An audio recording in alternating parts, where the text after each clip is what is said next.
I'm on my janky ass back of the house internet.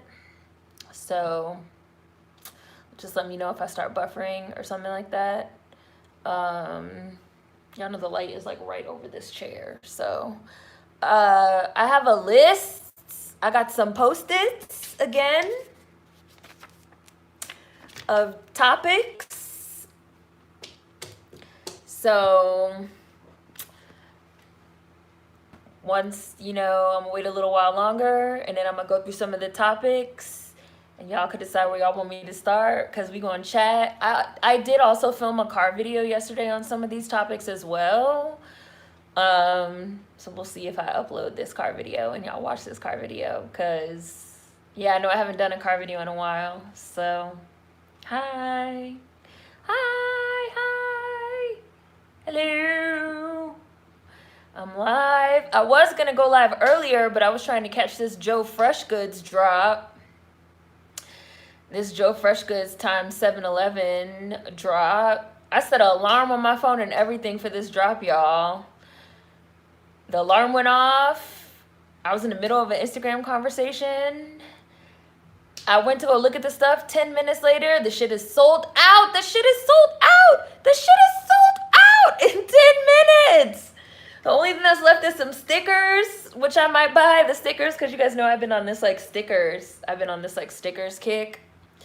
Only thing that's left is some stickers and some pants. So I guess if the stickers and the pants are still available after I get off the live, maybe I'll cop those.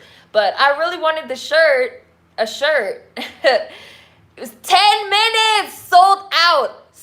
It was a limited drop. It was a long sleeve shirt, a short sleeve shirt, 2 different sock designs, a pair of pants, and some stickers. But I didn't think it was gonna be 10 minutes. I was like, okay, let me like continue this Instagram chat, wrap up this chat, and then I'm gonna go cop the stuff. No, I knew I should have bought the shit right when the motherfucking alarm went off. I knew I should have bought the shit right when the alarm went off. Hey guys, I'm live. Hi Jonas Fan, hi Jules, hi Naomi, hi Cher, hi Kakashi Cowboy, Sunflower Power, hi Davey, hi Nicholas, hi Nicole, Khadijah, I see you, Shim Jim, hi Kai, Adrian, Stardagger, Mistress Cross, Cabria. Every time I see your name, I think of my cousin. My cousin's name is Capria with a P. Hi, Chris. Hi, 2008 B. Scott. Love the reparations video. Hi, Bar Renaissance. Hi, J Malik. Car vids are my fave. Thanks to everyone that checked out the the reparations video. And fuck you to the troll that left the troll ass comment saying I don't deserve repetitions because I didn't earn them. I was like, you know what, you're right. I didn't earn these reps. I didn't earn these repetitions, bro. I did not earn these gains. I need to get in the gym. I need to get on my repetitions. And then I went down a rabbit hole of gifs of The Rock working out, yelling, focus, focus, while doing his repetitions. I was like, man, I need to do my repetitions. I did not earn these repetitions. I have not earned these gains. You are absolutely right, troll. I need to get in the gym. That was my first thought. I was like, repetitions? My repetitions? I don't deserve repetitions because I haven't earned them? You are right. I haven't been in the gym in a long time. Hi, Jared. Hi, Bailey. Hi, Kayla. Hi, Real Trini. Love a good car vid rant. Hi, Space Cowboy. Been watching too much Cowboy Bebop. It's so many points. It is like 10 points on the sticky note, Jules. Okay, so the point. Let me look at a few more comments before I get to the points. It's a lot. Y'all try to act like a lot didn't happen this week. I was keeping notes all week. I have a little note in my phone called live stream notes, and then I wrote them down on the post-it. Hello from Japan. Hi, lovely me. Hello. Help is on the way, dearie. Let's see.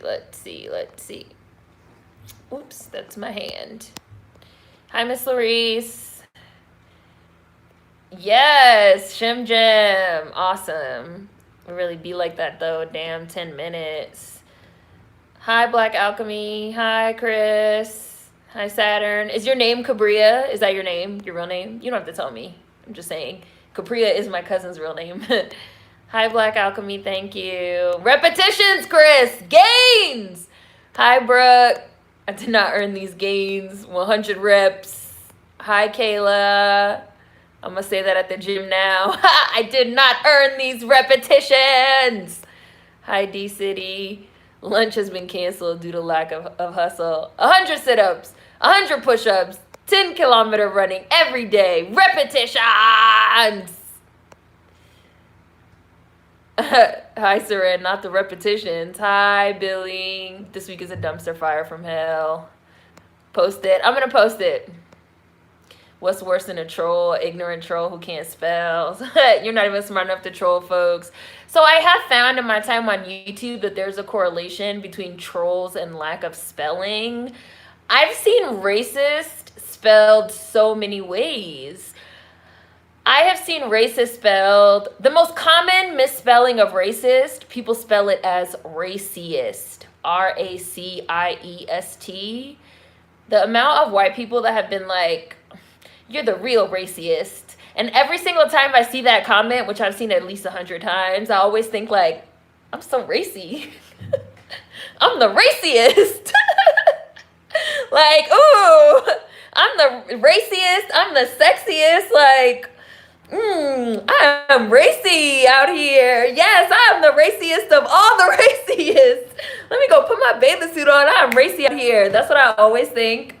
Every time they say I'm racy, I'd be like, I am racy. Y'all don't even know. I'm super racy. That's the most common one, raciest. I'd probably say the second most common one that I see is racist, spelled with 2 S's, R-A-S-I-S-T. And then probably what I see y'all are putting here, racist with a Y, like R-A-Y-I-S-T, R-A-C-Y-I-S-T. Like people keep trying to put a Y in there. Kayla, R-A-Y-C-I-S-T, really common. Like y'all don't even know how to spell. Y'all can, I'm racy and I have repetitions, y'all. I'm the raciest. And I have now earned these repetitions. I got to get in the gym so I could do these repetitions so I could be real racy for summer. So I could be the most raciest for the summer because the summer's coming. They opening everything back up. We about to be outside. I got to do my repetitions so I could be the raciest one on the beach. Absolutely. Absolutely. Absolutely. And to everyone watching, that's a troll. This is how I look at y'all little troll comments. This be my internal monologue while I'm looking at y'all comments. Like, we be laughing at y'all. Just so you know. Let me look at a few more hellos before we start. Hi, K.A. Freeman. Hi, Small Cupid. Oh, Small Cupid, you changed your avatar. You know that I'm known for the Bob. Hi, Line 10 Man. That one punch workout routine. Hi, the Oracle. Hi, Hush 420. Hi, Demia. Hi from Texas. Hi, World Lover. Yeah, you're early. We just started. Racist is really common. R-A-Y-C-I-S-T. Brooke, the raciest of all the racists. Open the schools. The kids need to go back to school, Jules. Hi, TJ. Raciest. Room. This is why I say bad smelling trolls are funny. They be funny. Racist, R-A-Y-C-I-S-S. White people literally wake up in the morning ready to bother us. And since reparations became a big topic, it's increased their obsession. Man, people are really obsessed. Hi, Nelly says so. Racy.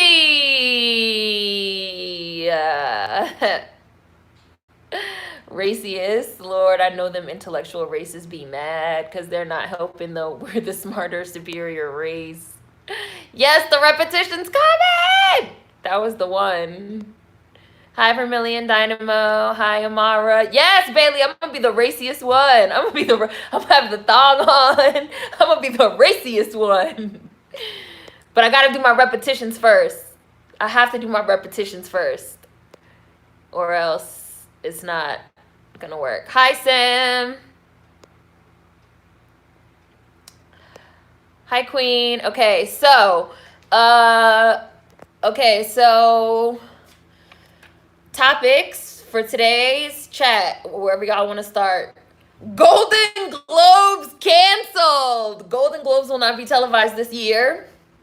We had to talk about that because we were just talking about how I said I don't want them to fucking televise these award shows anymore. I want the award shows to be canceled, or if they're not going to cancel them, at least have them in private and don't televise them. And then bam, Golden Globes will not be aired. In Discord, they were like, this bitch is really psychic.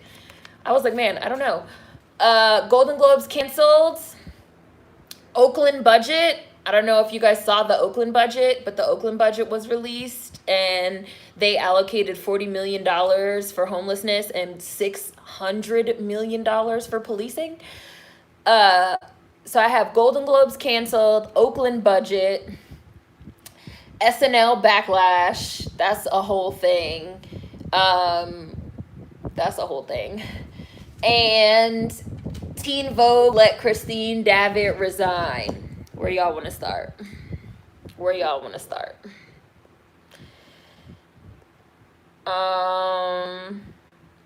Reparations on repetition. Hi, Queen.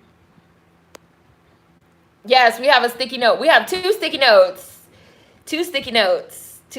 today. Bam, Teen Vogue, and then I have my other sticky notes, all the other things. Hi, Kylo. Hi, Nikki. Did y'all know that Ben & Jerry's is under Unilever, peak performative? You know, I think I did know that. I heard that Ben & Jerry's was owned by somebody, and that all that, you know, we support blah, blah, blah shit is some bullshit. I didn't know it was Unilever. You know, we do not support Unilever in this house. I've never seen Castlevania. I've heard it's really good, but I've never seen it. Can't wait for the rest of the award shows to fall in line. The award shows, Christine Davitt as an English major. Whenever someone wants to come at me to try and say how something isn't racist, sexist, and minimize white supremacy, I look at their trash ass grammar and tell them I can't take them serious. Award shows, Christine Davitt. Oh, Ellen got canceled too. Yeah, I saw that, Kayla. And there's Kylo. We need to start with Elon and Friends, SNL. Hi, Teddy. SNL, I'm so glad they got dragged for that corny ass skit. Christine. I didn't start at the Christine oh, wait. I did not hear about Christine. Start at Teen Vogue and work backwards. Okay. Hi, Amara. Hi, Francesca. Hi, Kate. I'm good. How are you? Okay, so I think that's a good idea. I'm going to start with Teen Vogue, and I'm going to work my way backwards. So it's going to be Teen Vogue, Golden Globes canceled, Oakland budget, or actually, no, that's not what I'm going to do. I'm going to do Teen Vogue, SNL, Oakland budget, Golden Globes canceled. So, let me see, did I miss anything? Hi, Paris, October. Okay. Got it. Didn't know she resigned? Yeah. Teen Vogue is just the editor-in-chief that got canceled but just went hush-hush. Yes. I'm ready for the Teen Vogue series to end. Oh no, what's up with SNL? Did Daniel do something offensive again? No, they had 2 offensive skits in a row. Teen Vogue had no idea she resigned. Hi, Real Trini. Hi, Kai. The way numbers have plummeted. Award shows are spiraling. Hi, Deadly Gamer. A lot of people watch Invincible. They've been talking about it in Discord. And I think you're in Discord, right, Deadly Gamer? I did see that they were thinking of hiring Tiffany Haddish to replace Ellen. I did see that. Ridiculous. I did. Yeah, let's end the Teen Vogue stuff. Okay. Oh, Bailey and Queen just blocked somebody. Yeah, Teen Vogue, SNL, Oakland budget, Golden Globes, bam, got it. Ellen says something like, it's not challenging anymore. Like, no, you mean no one wants to watch you anymore and your ratings are tanking. Hi, Richie. Oh, Chrissy Teigen too? Okay, remind me. Don't let me forget, because I'm going to talk about her too, because y'all know I hate this bitch, and I've always hated this bitch, and I'm finally seeing people turn on her. I'm like, fucking finally. We could do Chrissy Teigen too. Hi, Really Bean. Hi, Armand. Okay. Hi, Wishful Thinking. Please talk about Chrissy Teigen. She's an issue. Yeah, I've always hated her. Okay, so let's start with Teen Vogue. So we talked about Teen Vogue previously in another live stream. How, they dragged the black girl, Alexi, and they made her sort of formally step down because when she was 17, she put out some tweets that they felt were racist towards Asians. Whether or not the tweets were actually racist towards Asians is fucking debatable, if you ask me. But, whatever. They forced her to resign. It was a whole big public thing, right? The main one, there's some on my face. The main one leading the charge to get rid of the girl, Alexi, was this Filipino, so, Southeast Asian woman named Christine Davitt. And after they finally got Alexi out and they finally got, forced her to step down, this girl, Christine Davitt, because her Twitter was open, her Instagram was open, everything. Like, she was the whole ringleader. Like, she was really pushing for them to, fire this black girl. After the black girl was forced to resign very publicly, dragged through the mud very publicly, forced to resign very publicly, somebody went through the bitch Christine Davitt's tweets and dug up numerous tweets, not one, numerous tweets of her using the N-word. And people were like, oh, so Teen Vogue, since y'all have already said that the fucking penalty, the punishment for getting caught on Twitter doing some so-called racist shit is a very public dragging and firing, y'all need to do the same thing for the Asian girl. But instead, Teen Vogue went radio silent for a whole month. They didn't post anything on Instagram. They wasn't posting anything on Twitter. They let Christine Davitt make all her pages private. Her Instagram is private. Her Twitter is private now to this very day. This week, she changed her, you can still see her Twitter, her bio, and you can also still see her Instagram bio. She changed her bios on social media to say formerly at Vogue. So a lot of people felt like, oh, does that mean they fired her? What's up? Teen Vogue still has not made a public statement. They have not made a public statement about this. They have not said nothing publicly, even though they publicly fucking dragged the black girl and said all this stuff, put out a whole official statement about the black girl, all kind of stuff. And then they try to call themselves hiring some other black girl, a fucking foreign black girl, for the same position.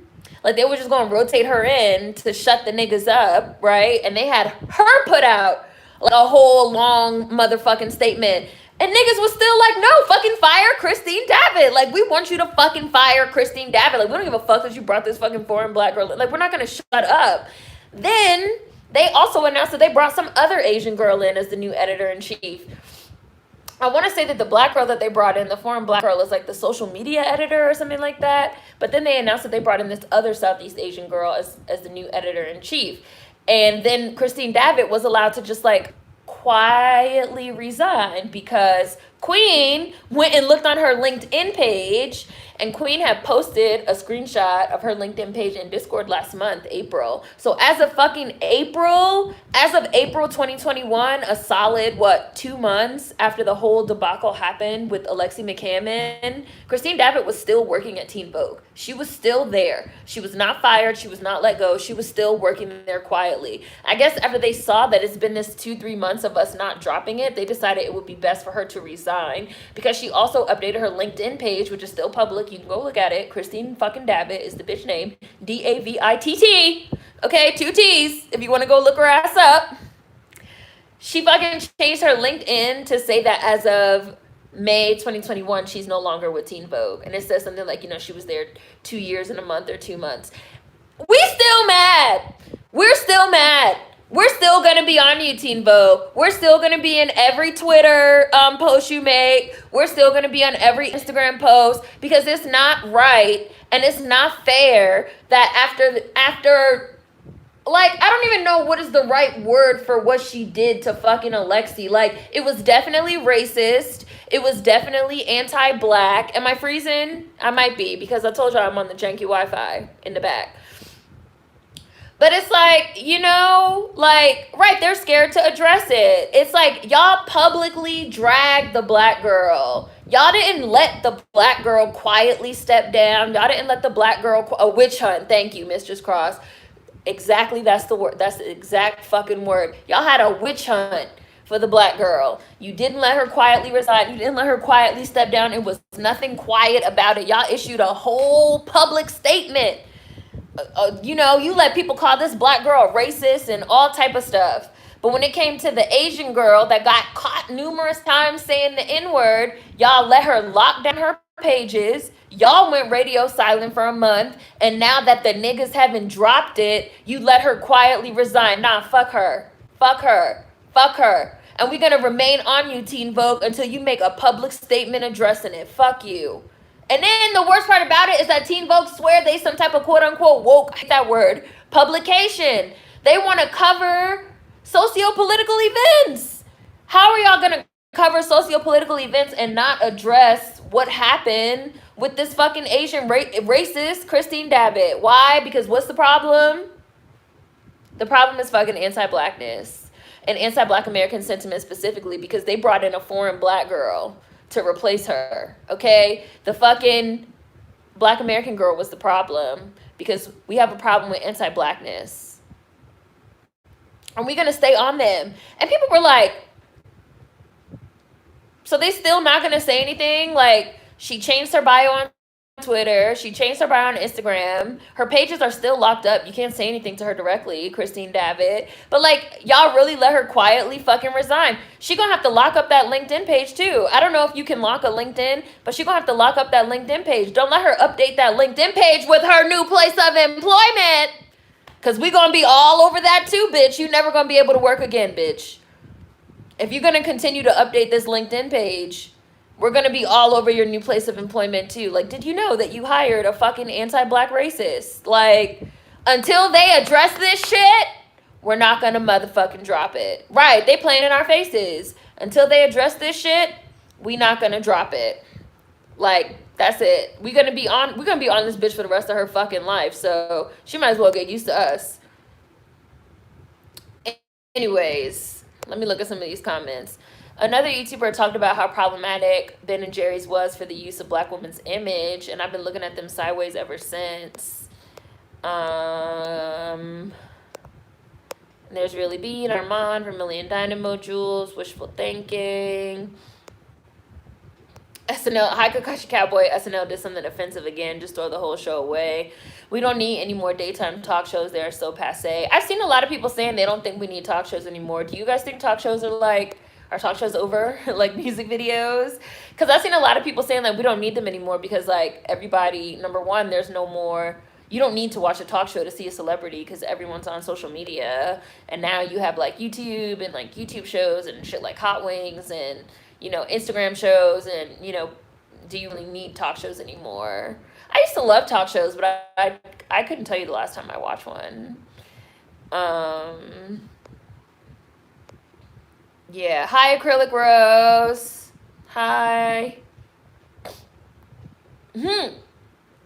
Y'all, Fave's roasting on an open fire. Wishful thinking. I did the Macarena for her downfall. I don't hate Chrissy, but I don't like her either. I'm different to her. No, I hate that bitch. So nasty and so rude, Richie. That's Chrissy Teigen. Amara said, and so rude. So nasty and so rude. I'm still waiting for Alexi to sue Teen Vogue and the woman who led the charge and firing her. And then when we call Teen Vogue out, they will hide our comments. Hi, Smiley! Christine was definitely able to resign. That makes it worse. They let her quietly leave. It's not fair. They just appointed 2 different editor-in-chiefs. Like, they're confused. I'm betting Teen Vogue also paid her a hefty severance package to make her go away. Oh, God. And that would add insult to injury, Nicole. If this bitch was not only able to fucking quietly resign, but if they paid her to go away, too? Oh, my God. Hi, Hitflix. Vogue already has way more foreign blacks at their imprints than black Americans, which is very pointed. If they publicly dragged Christine David, they'd be accused of hate against Asians and they know it. And what do we want? We just want it to be motherfucking fair. Hi, Blue Sneakers. Hi, Mel. I've only been on about 20 minutes. It's not that. It's fine. Exactly, Queen. I want it to be fair. Like, literally shot away with this. They let Christine leave gracefully. This is some BS. They're scared to address it. I'm not going to drop it. I'm going on their YouTube channel and even their Tumblr. They're anti-black and the misogynoir. This is a perfect example of how we may be all marginalized, but we are not treated the same. Exactly. In this whole scenario, you basically had a foreign black girl. You had a Black American girl, and Alexi McCammon is also biracial. So let me also put that out there because people love to, bring up how biracials have privilege, right? But in this scenario, you had a foreign black girl who's monoracial, dark-skinned girl. You had a biracial Black American girl.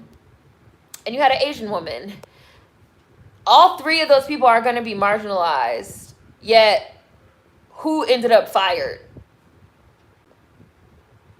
Who ended up publicly dragged through the mud in a witch hunt?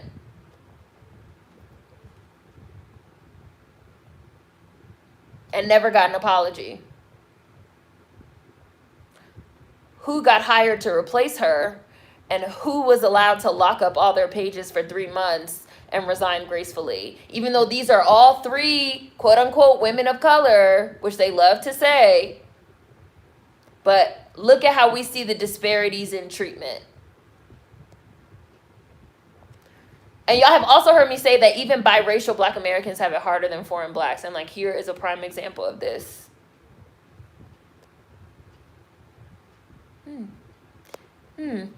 Let's look at the disparity in treatment between these three women. And they're all women. So it's not like there was a man. It's not like there was a man in there or anything like that. We're literally looking at a scenario where this shit played out. Because what is the social hierarchy in the United States? Whites on top, non-black persons of color second, foreign blacks third, Black Americans, even the biracial ones, down at the bottom. And people love to fucking, not none of y'all, but people love to fucking want to argue about it. We literally we watched it play out in real time. We watched it play out in real time with this Teen Vogue scenario. I mean, and we've watched it play out in like numerous other scenarios, but this is just like a perfect example of the way shit like this plays out. And again, it played out amongst three women of color. There was no white person or even a male involved. So I'm not trying to hear it. When people try to resist, like, no, the problem is anti-blackness, and it's anti-Black American sentiment specifically, because we live in a country where there is a social hierarchy that has Black Americans on the bottom as part of a permanent underclass. Get the fuck out of my face. Let me look at some comments, and then we will move on. A witch hunt, exactly what it was. Anti-Black American and misogynoir. Perfect example of how we may be all marginalized, but we are not treated the same. Hi, Matisse. It was public humiliation, Game of Thrones style. They publicly shamed the girl, Lexi. Publicly shamed and chastised her. Everyone has protection but us. Hi, Krayshawn. And Christine pointedly used the Stop Asian Hate movement to her advantage to get this girl fired and publicly shamed. She did. She really did. Like, she really used the Stop Asian Hate movement to, like, get this girl fired. And then it turns out that, like, bitch, you yourself are anti-Black racist. Like, you probably had a problem with this Black girl getting this job the whole time. And you're not going to be held to task for that. And the foreign Black girl that they brought in to try to smooth it over, she didn't say nothing about it either. So fuck her too. Fuck everybody involved.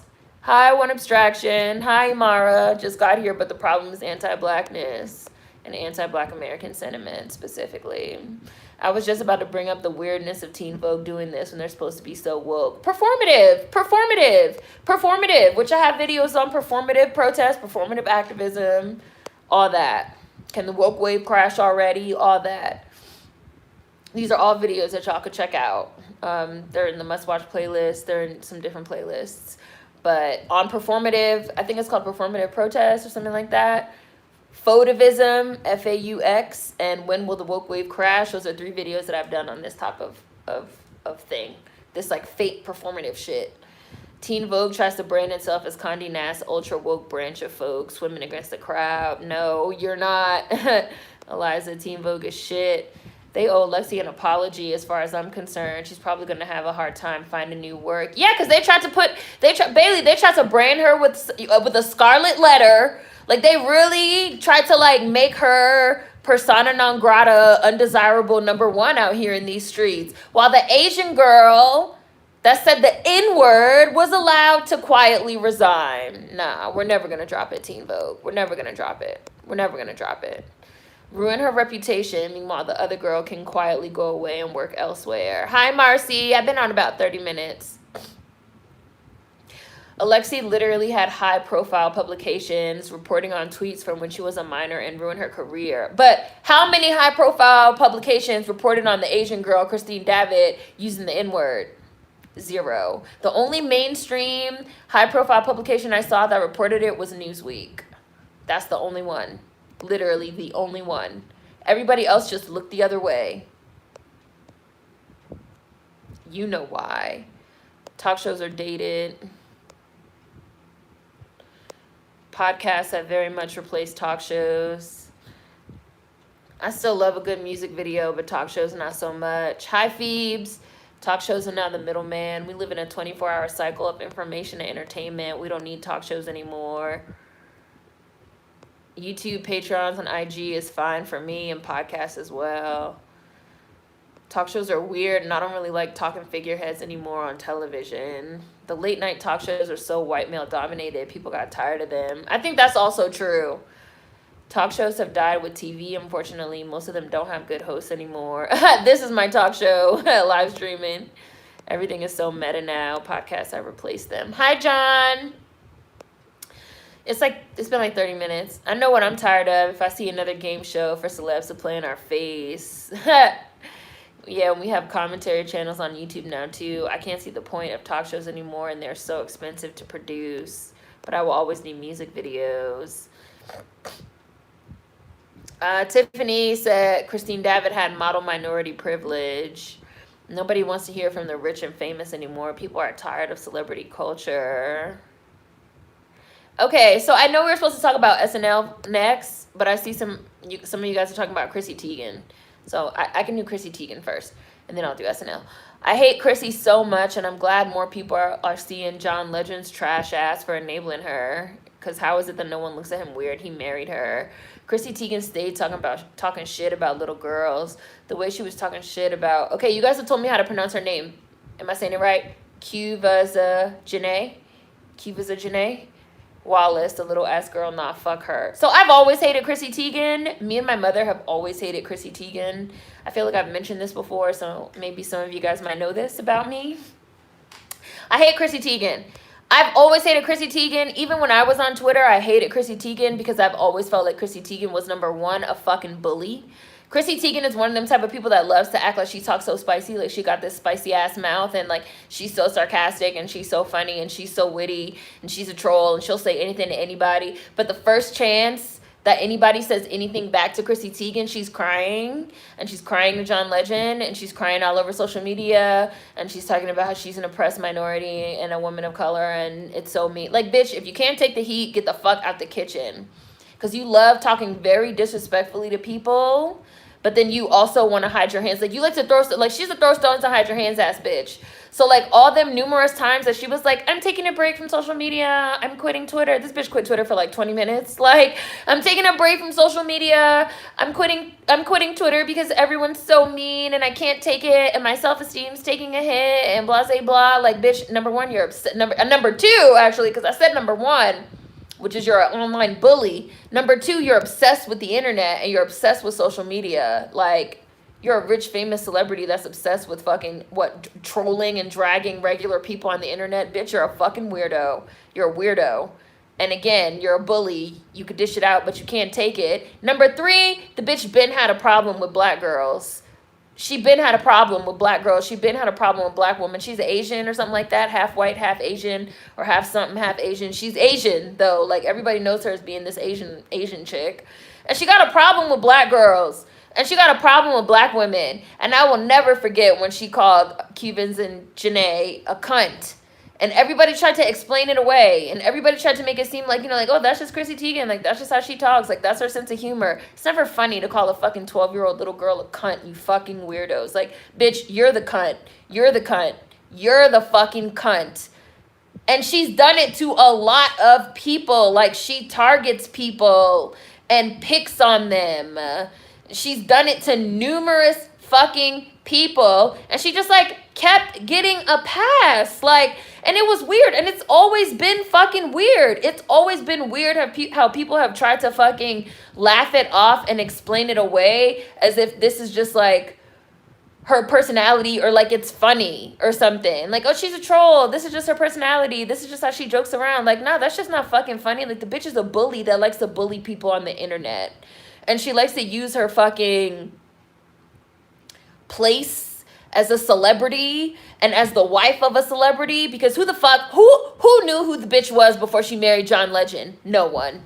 No one. They love to try to say the bitch is a model that's been on the cover of Sports Illustrated. Listen, bitch, the only bitch I know that's been on the cover of Sports Illustrated is Tyra Banks. And you're not her, bitch. I don't know who the fuck you are, okay? You're John Legend's wife, okay? That's it.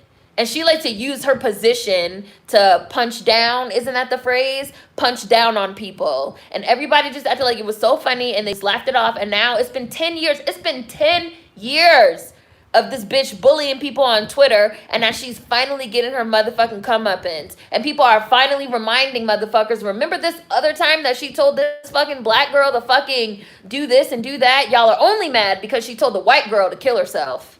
Let's start there. Y'all are only mad because she told the white girl to kill herself. When she was talking spicy to fucking black girls, nobody cared. So, fuck her. Now she talking about some, oh, I apologize. I was, what did she say? Insecure. Fuck you. How about you deactivate your Twitter again, leave and never come back? No one likes you. Like, I'm glad she's getting dropped from her endorsements. She shouldn't have had any. And it's, again, like, the problem is really anti-blackness because, like, let's look at the difference in reception of a Chrissy Teigen versus an Ayesha Curry, who people hate. People hate Ayesha Curry for some reason. Like, people hate Ayesha Curry. They're always calling Ayesha Curry an attention seeker. They're always talking about how Ayesha Curry is trying to fucking become an influencer. They're always shitting on Ayesha Curry for her cookbooks and her pots and pans and her this and that. Chrissy Teigen is somebody that exists in the exact same space. You are the wife of a famous nigga that you have fucking parlayed into cookbooks and pots and pans, and you're also a rude, nasty bitch on the internet. But with the Asian girl, Chrissy Teigen, everybody loves it. And she's so quirky, and she's so this, and she's so that. With the black girl, Ayesha Curry, motherfuckers hate this bitch. They hate this bitch. They hate her personality. They hate her. What's the difference? What's the problem? Anti-blackness. Anti-blackness. Anti-blackness. Anti-blackness. Anti-blackness is the fucking problem in these streets.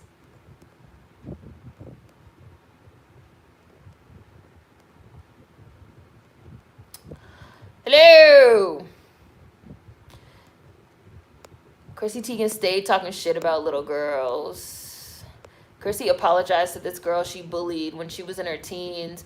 Yet Cuban's Janae Wallace is still waiting for you to apologize to her, and she was a kid. Hi, Natalia. Teen Vogue has me. Oh, they blocked you, Davey? Teen Vogue blocked me on every platform except Tumblr. It's a rap for they ass. What Chrissy called Cuban's and Janae was disgusting. And people really laughed it off and said it was a joke. They were like, it's a joke. Like, that's her type of humor. It's funny. The Teen Vogue thing is reading like an inside job. POC solidarity is non-existent. Hate the term POC anyway. Y'all know I hate that phrase too. I have a couple videos on that.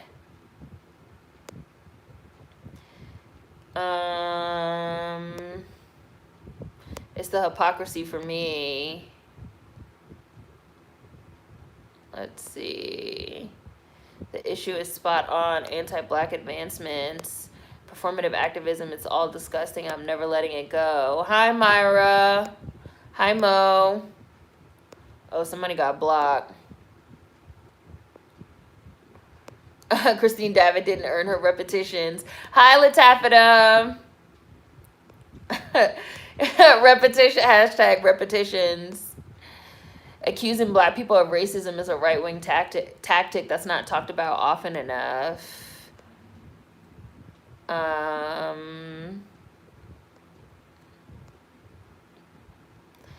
Quavenjane, or somebody said Qvenjane. Quavenjane. I think it's Quavenjane. Chrissy Teigen is weird. John Legend is weird. The whole situation is weird. Yeah, the little girl that played Annie. Chrissy is a literal walk-in read. She's one of those people who thinks they're woke for calling Trump a Cheeto on Twitter. Hi, Bree. She came at a child and got a pass. She's such a miserable woman. Like, you literally have it so easy and could quietly live your rich housewife life, but she wants to drag everyone into her misery. Quavenjane. Quavenjane. Okay. Chrissy loves to run that mouth on Twitter. Let someone catch her ass in person. Quiet mode, I guarantee it. I remember that BS about Quavenjane. I wonder how she treats her own daughter. What did Chrissy Teigen do for work before? They say she was a model. That's what they like to call her. The whole thing is wild. She needs to explain herself and apologize. She was a minor. That shit was disgusting. She called a child that. She's embarrassing. Grown woman bullying a child is sick. I hate that people don't remember that. I remember at the time, everybody just tried to act like it was a joke and like it was funny and like, you know, like, haha, like that Chrissy T and like, she's so, you know, like she's so, like how they talk about Cardi, like she's so ratchet. It's so funny. Like, it's not funny. It's not funny. Like, what are y'all talking about? She has issues, period. People brush her off as having an edgy sense of humor, and it's supposed to be cool because she's a model. Yeah, like, they brush it off. But like I said, somebody else, like Aisha Curry, who's also kind of like in her own lane, like Aisha Curry is kind of like, she has like a little bit of a weird, quirky personality too, but nobody thinks it's funny. Everybody fucking hates her and thinks she's weird and corny. How did I not know this? A whole grown-ass woman said that to a child. That's bullying. Yeah, The Onion ran an article. Yeah. Yup. Chrissy said, why can't you call girls cunts if they act like it? And everybody said, haha, she's so quirky and relatable. She might have a personality disorder. She's definitely a bully at least. I don't know. I'm not trying to armchair diagnose her. I think she's just a fucking bully. I think she's just a fucking bully. I think she's just an insecure. I seen one of y'all call her a bobblehead. Latafita, Chrissy ain't no damn model with that bobblehead. I think she's insecure. Like, she's an insecure big head, bobblehead ass. And she has a problem with fucking black girls, too. I mean, but she has problems in general. Like, she bullies people. I think she's just insecure. I would get bashed for making threads on her and how problematic she was before I was banned from Twitter. I've only seen her model for Forever 21. She stays gaslighting. I remember her from the Alloy clothing catalogs. That's it. Oh my God, Alloy! You just took it back. You just took it back to 2002. Right, Billy, not to play armchair psychology. We here. I just saw your comment. John Legend's wife, sit your ass down. You're married to John. We don't know her. That's it. An article recently came out about her bullying of a 16-year-old who she told to kill herself in her DMs. Yeah, and that whole situation was weird too. Christine Stodden, who was a fucking literal child bride of a 50-year-old fucking grown-ass man. And Chrissy Teigen picked on the girl.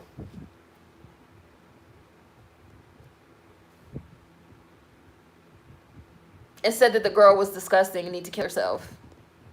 Like, she has a problem. She has a problem. She has a problem. I don't know. She needs to go to therapy. Like, she's rich as fuck. She has all the money in the world to go to therapy. But it's some, like, she has issues. Like, I don't know. Hi, the boy in blue. Right, because that makes sense going after children. Yeah, and she also, it seems like she has a hard on for like targeting like very young girls, which is weird. Like, what's your problem? Why are you fucking yelling at 12-year-olds and 15, 16, 17-year-olds on the internet? Therapy, therapy, therapy, therapy, therapy, therapy. Motherfuckers need therapy. I can't believe y'all said alloy. Woo, wow. Yeah, that's why this is news. The white girl says she never even personally reached out to her. I saw that. And she posted a screenshot saying that she's still blocked, that Chrissy Teigen blocked her. And she's still blocked. So she's like, she's making this public apology, but she's never actually personally apologized to me. Which, like, what the fuck is that, right? Like, you type up a fake ass apology and you put it out on Twitter for the masses to think you're sorry, but you've never personally even reached out to this person to apologize to them personally. Like, you're really a fake bitch. Really. It's crazy that Chrissy hasn't been banned from Twitter yet. Aisha is an excellent comparison to Chrissy because she does nothing to no one and everyone hates her. Chrissy is known for being introduced as John's girlfriend and letting the world know she was wearing no panties under her dress on MTV Cribs. Chrissy was in her mid-20s. She was out here talking shit to little girls. It's weird. I still don't know why people hate Aisha. They hate her for no damn reason. She made one tweet 5 years ago and they haven't let her rest since. Apologies. Chrissy needs to just sit down and shut up. People are so mean to Aisha for no reason.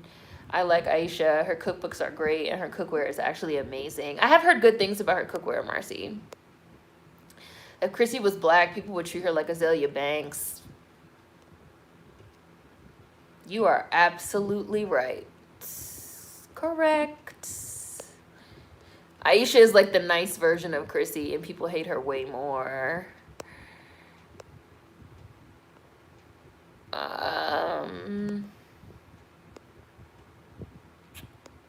Hi, Sean Watson, Team Cheerocracy. Chrissy is also friends with the Kardashian Jenner clan. Oh, well, there's that. So I'm not surprised she moved weird and had protection. I think Quavin Janae was actually like 9 when this happened, and she called her a cunt. Aisha spoke out of turn because she was insecure, and she still gets dragged more. Aisha Curry is what they thought John Legend's wife was. Imagine if it was Azalea Banks who had made that joke. They would never let it go. It's just a joke, Sim. Hi, Absurd. Marcy dragged the child for correcting the... Marcy said Chrissy dragged the child for correcting the interview about her name. Meanwhile, you know, I'm still like, okay, remind me how to pronounce her name because I want to pronounce her name correctly. Not bullying children. Aisha is just a nice girl who has her moments of insecurity. And who wouldn't when women are throwing themselves at her NBA star husband? I mean, Steph Curry isn't really my type, but like, yeah, John Legend ain't no Steph Curry either. Even though they try to call him the hottest man or whatever. I don't know what the fuck that was. They didn't block me, but they block all my comments. None of them can go through. Teen Vogue is really a piece of shit. Wow, I'm out of the loop. So Chrissy told a white girl to kill herself, and only now people are getting mad. Basically, yeah, pretty much. Hi, Bookworm Radio. I had to go watch a video to pronounce her name, I'm not gonna lie. I just listened to her say it in an interview, and she pronounced it Quavin Janae. Quavin Janae? Okay. So not Quavin Janae. Quavin Janae. Okay. They do say she was a model, Richie. I hate her ass. It throws me off because John Legend seems like such a pleasant person. He has to have a whole other side to even get along with her. Well, if you believe the rumors, which they're just rumors, allegedly. But if you believe the rumors that John Legend is gay and that she's his beard and that these 2 kids they have, you know, were via, I don't know, in vitro or surrogacy or something like that. And that he doesn't even like her, which she did admit. They have talked publicly in an interview about how, like, they had been dating for a while, and he tried to break up with her, and she said, like, no, you're not breaking up with me. And he was like, what? And she was like, yeah, no, you're not breaking up with me. We're not going to break up. That's not happening. We're going to stay together. And then she just like wouldn't leave. And then they ended up getting married. Y'all can Google this. This is a story that they themselves told. I guess they thought it was funny and endearing. Because again, people let Chrissy Teigen get away with saying shit. And they be like, ha ha ha, it's so funny. Meanwhile, me and my mom, who hate this bitch, are sitting here like, what did she just say? That shit is not normal. Like, what the fuck did she just say? And everybody's just there laughing. Ha ha ha. Like, what she said is so funny. Like, something wrong with her. Yeah, he wanted to break up with her and she was like, nah, it's in a magazine interview. Like, she's fucking insufferable. Like, she's insufferable. Like, he don't like her ass either. Joe Biden, you're not welcome here. Block. You're not welcome here unless you're trying to give me my repetitions. Period. Hi, Tim. President Joe, bye. Maybe it was her who said it first. I can't remember now. I think she said it first. And they were just kind of laughing about it. Like, they thought this was like a funny story to tell. This is some obsessive relations. She dead treated him as a trick. J Malik, so he's being held hostage. Fatal attraction. Come with another stimmy or get out. Right, exactly, Sim. That girl Chrissy is so crazy. Tee. She just holding niggas hostage and calling 9-year-old girls cunts. She's so funny. No, she's not. Now they're finally fucking raking her ass over the coals. I mean, it's still about 10 years too late, but they need to ban her. Ban her from Twitter. Put her ass off so that she could fucking really do some self-reflection.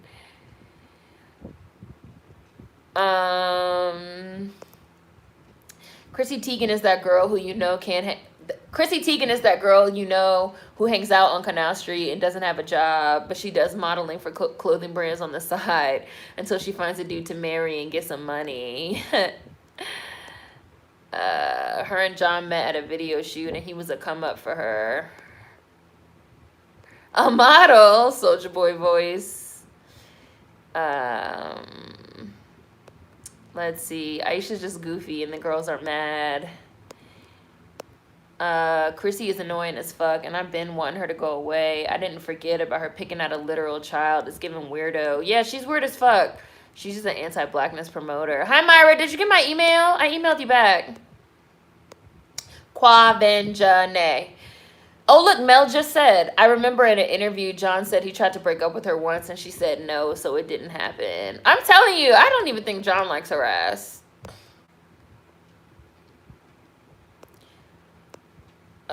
She is the problem. She's probably just repeating all the things people said to her as a kid. This probably makes her feel powerful. That's what I'm saying. Like, I feel like she's insecure and she just picks on people to, like, feel better about herself. She's also said weird things about toddlers and Tiara. She's weird. Yeah, she's really weird. And she likes picking on young girls. Listening to all this makes me seriously worried about her own kids. Hopefully they have some help that's looking out for them kids, a nanny or something. She might have an age complex like the evil queen, wicked stepmother from Snow White.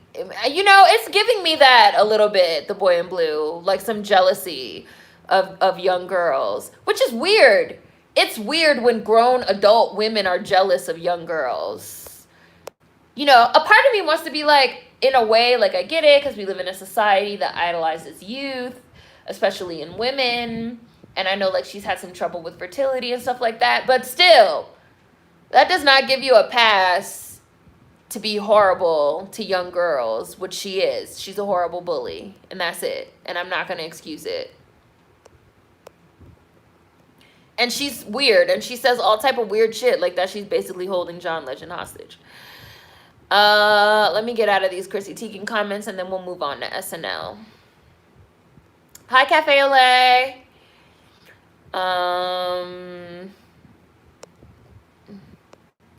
Models have a shelf life, and Chrissy's off the shelf at 35. That's probably her problem. But even like 10 years ago, but I mean, I guess 10 years ago, she was 25. She was 25 picking on 16-year-olds and 15-year-olds and 9-year-olds and 12-year-olds and little kids.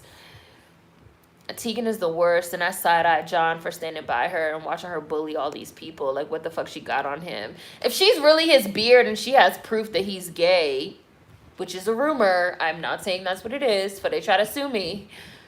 But if that's true, that could be it. Hi, Ashley. Chrissy is so phony, and it's incredible that she has stans. Shim Jim, she's definitely fake as fuck.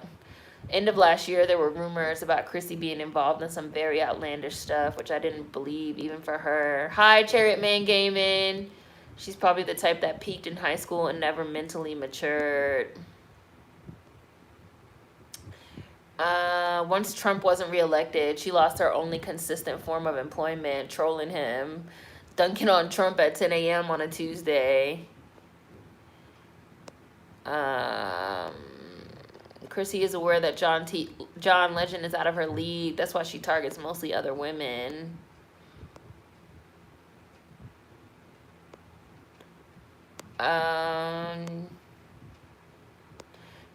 Didn't Chrissy also make cringe comments about rape one time, or am I imagining things? Oh, and there's Tim. They say he was the hottest. What was he, the hottest man or something? People called him the hottest man alive. Those Arthur memes of Legend at the time. Chrissy has said so much foul shit, I can't keep up.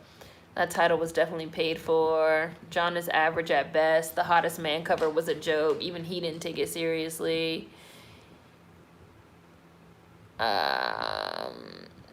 Oh, you think all the rumors are true? You think all the rumors about them are true? Shim Jam? Whoops. John Legend is white folks' favorite type of black guy. They're the ones who think he's hot, said Bree. He's very talented, which also makes him more attractive. Beard, I could totally see that. That makes a lot of sense, because why would someone like her? Weirder things have happened. Yeah, she didn't let him break up with her. I don't even know why he even told that story. They're definitely toxic. Wouldn't be surprised if John was gay. She's holding niggas hostage. They never seem romantically connected at all. It gives business relationship more than anything. And those have been the rumors for years since they got together. I'd go for that. John always gave me that vibe. I think John Legend and Chrissy Teigen were put together anyway. They're an industry couple.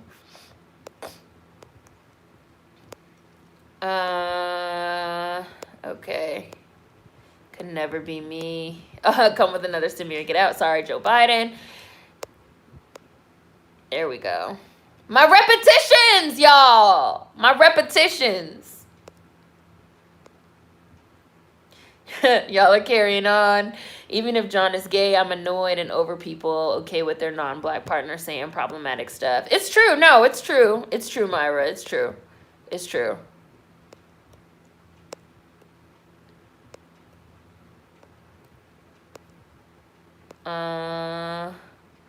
That's what I was thinking. I thought he was gay or bisexual. Yeah. That's literally what she did. She plays the quirky white girl. Chrissy called him a whiny face. Right, which I do wonder, like, I don't know. I wonder if I've wondered if she's emotionally abusive. Because some of the stuff she said even about him is, like, really nasty. Like, he tried to break up with me, and he was just being, like, a whiny face and, like, a brat because, like, he was on tour. And so I said, no, we're not breaking up and that. And it's just, like, you sound like a horrible person. You even sound like you bully your husband. Like, you sound like you just bully everyone around you. Like, you sit on Twitter for 10 hours a day bullying people, bullying young girls, saying horrible things under the guise of, it's funny, it's just a joke. Half of the shit that you say about your husband also makes it seem like you bully him at home. Like, are you just, like, emotionally abusive? Like, is this why he doesn't leave? Like, I don't know. Or, like I said, there's, like, all type of rumors about she's his beard, you know, all type of stuff. But, like, she's weird. She's weird, and she seems like a horrible person, and I'm glad that she's finally getting her comeuppance. And Nicole is letting y'all know, attention viewers, this channel got hella mods and you will get hella blocked. Ain't no freedom of speech in this live. Absolutely. Okay, so let's see. Yeah, I see some people got blocked. See some people got blocked. See some people got blocked. Oh, where was I? How do you take no for an answer when someone's trying to break up with you? How weak do you have to be? I think Leaf Hurricane I've seen before. I can't see what the comment was because it was removed. I'm gonna unblock you just for now, but if you say something else that the mods don't like, you're out of here. But I think I've seen you before, Leaf Hurricane. I feel like I recognize your name. Yeah, it's giving evil queen. How little self-esteem and integrity you have to say no to someone not wanting to be with you. It's never been that serious. Grown women are jealous of little girls' youth. Really weird. Didn't you ever hear pick on somebody your own size? Yes, drag SNL. Okay, SNL. Hi, Declan. So SNL been on my shit list. SNL been on my shit list because fuck SNL. SNL's unfunny, white trash. And SNL is another sort of infrastructure, you know, another thing kind of like fucking Chrissy Teigen that has been making their bread and butter off Trump for the last 4 years, right? And now that Trump is gone, they don't have shit to fucking talk about, which we've talked about. We've talked about this. There have been a shit ton of people making careers and making money, and their fucking bread and butter was fucking Donald Trump. There are a lot of people that even though they hate Donald Trump, they secretly love that motherfucker because, like, the motherfucker's entertaining, and he fucking just provided endless amounts of fucking content. And now they have fucking Joe Biden, who we just blocked because he doesn't want to give us our repetitions. And they don't know what to do. So, SNL. 2 reasons why I say fuck SNL. Reason number 1 why I say fuck SNL. I have a whole thing here. I have a whole post-it. SNL backlash. Right? So SNL got some backlash a while back because they did this fucking skit with Daniel Kuhn, right? Not Daniel Caesar, who's the other Daniel Kuhn, but the Daniel Kuhn that just won the Fosker, okay? The one that played Fred Hampton, the one that I also fucking despise, right? They did a little skit making fun of black people that don't want to get vaccinated. So for anybody that got here a little late and didn't hear me talk about this, I did say at the beginning of this live that I also filmed a car video on some of this stuff yesterday. So a car video will probably be going up with some similar conversation. But SNL ran this skit making fun of black people that don't want to get vaccinated when Daniel Kuhn was the guest or whatever. And a lot of people felt like the skit was racist because, like, first of all, number one, and I said this in my car video as well, the number 1 group in the United States that doesn't want to get vaccinated is fucking white evangelicals. And especially in, like, white conservatives and, like, people that live in, like, white rural areas. But instead of, like, making them the butt of, like, the joke on an SNL skit, they're all over the news and they're all over the radio and shit talking about, you know, we have to do outreach. We have to do outreach to these white people. We have to, like, go do outreach in, like, white, rural, motherfucking West Virginia and shit. We got to, like, outreach. Exactly the same as, like, when these white motherfuckers elected Trump. And everybody was like, oh, my God, we got to, like, go sit across the motherfucking table from these fucking Klansmen and try to, like, figure out why did they do this? It's like, because they're racist. Like, that's, you know, like, that's why they did it. So, like, they're tired of the niggas. Like, they're tired of the niggas protesting and shit. Like, they voted for Trump. Like, it's not that hard. It's not that hard to grasp. But people felt like it was racist because they were like, well, everybody's talking so nice about, like, the white people that don't want to get vaccinated. But when we're talking about the black people that don't want to get vaccinated, nobody wants to talk about the very real reasons that you have. Now, you have some people that, like, are like Summer Walker that just need to, like, shut the fuck up because, like, they're dumb, ridiculous. But they don't want to deal with like the real reasons as to like why a lot of black people, and especially black Americans in particular, are wary of getting vaccinated, which is because of medical apartheid and medical racism. So a lot of people felt like the SNL skit was racist because it was making fun of black people that don't want to get vaccinated, and it was like very much racialized. I have not watched it. Oh, super chat, thank you. Thank you. A Black Lady Sketch Show is another one that's super trash. I bet it fucking is. I totally think it is. Y'all know how I feel about that shit as well. But they had it like Daniel fucking Coon trying to like convince his black family members, and they were all obviously supposed to be playing black Americans, like they're all supposed to be read as black American. They're using cultural signifiers that they're supposed to be read as black American, certain type of language and stuff. And he's trying to like convince his family members to get vaccinated. He's not a black American, for anyone that doesn't know. He's a Brit.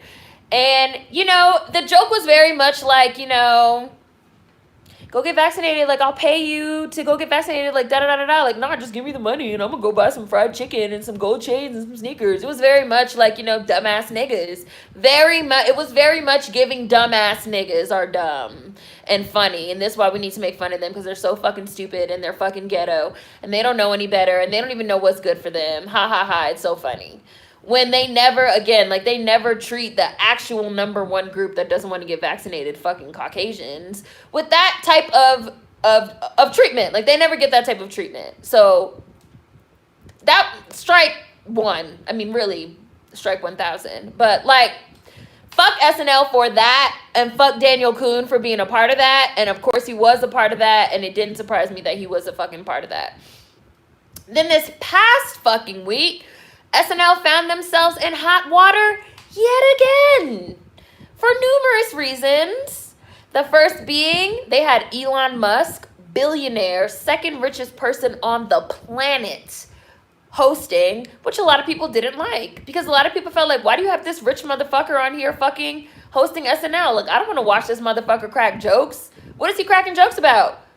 The economy, bitch? Like, what the fuck, you fucking wealth hoarder? I don't want to watch you crack no fucking jokes while you colonize space, bitch. I don't want to fucking watch you crack no jokes while you fucking prepare to be our new Martian overlord, bitch. I don't want to hear you crack no fucking jokes. Like, nobody wants to look at Elon Musk's ugly South African mug on SNL.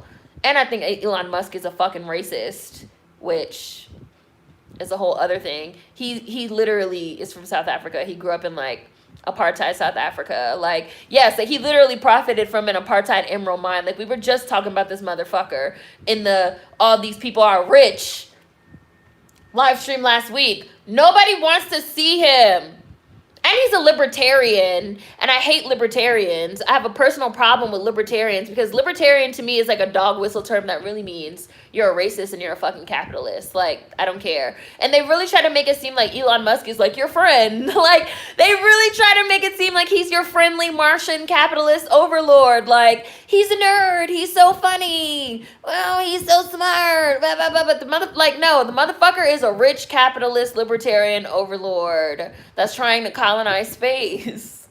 He's a colonizer from apartheid South Africa. Like, people didn't want to see him. They felt offended. And a lot of people felt like, especially with everything going on right now with the pandemic and the wealth disparities and like a lot of the conversations that we're having, a lot of people felt like it was tone deaf to have Elon Musk be the host. Then, so that was like, people were already preparing to hate the shit, because there was like already backlash as soon as people found out that the host was going to be Elon Musk. Then they had this other racist ass motherfucking skit, Gen Z Hospital. Whew. So the whole skit was about Gen Z language and Gen Z speak. And it was like a group of SNL cast members. And I think one of them was black, a black girl. I don't know who she is or what her ethnic background, nationality is. But the skit was basically Elon Musk played a doctor, and their best friend, their bestie, was in the hospital, and they were trying to figure out, you know, like, how was their bestie doing, and like, how was everything going on. And the skit was supposed to be quote unquote mocking or making fun of Gen Z speak, but all the speak was Black American vernacular English. All the speak was slang terminology, like, you know. excuse me, oh my god, my bestie, gang gang, sipping tea, you know how we've talked about how fucking how Issa Rae talks, like she just like randomly throws, ooh child, we so lit, my nigga, we sipping tea, throwing shade under the shade tree, bay, it's gang gang activity, period, poo. That was basically the SNL skit. And a lot of people got offended because they were like, well, actually, this is not Gen Z speak.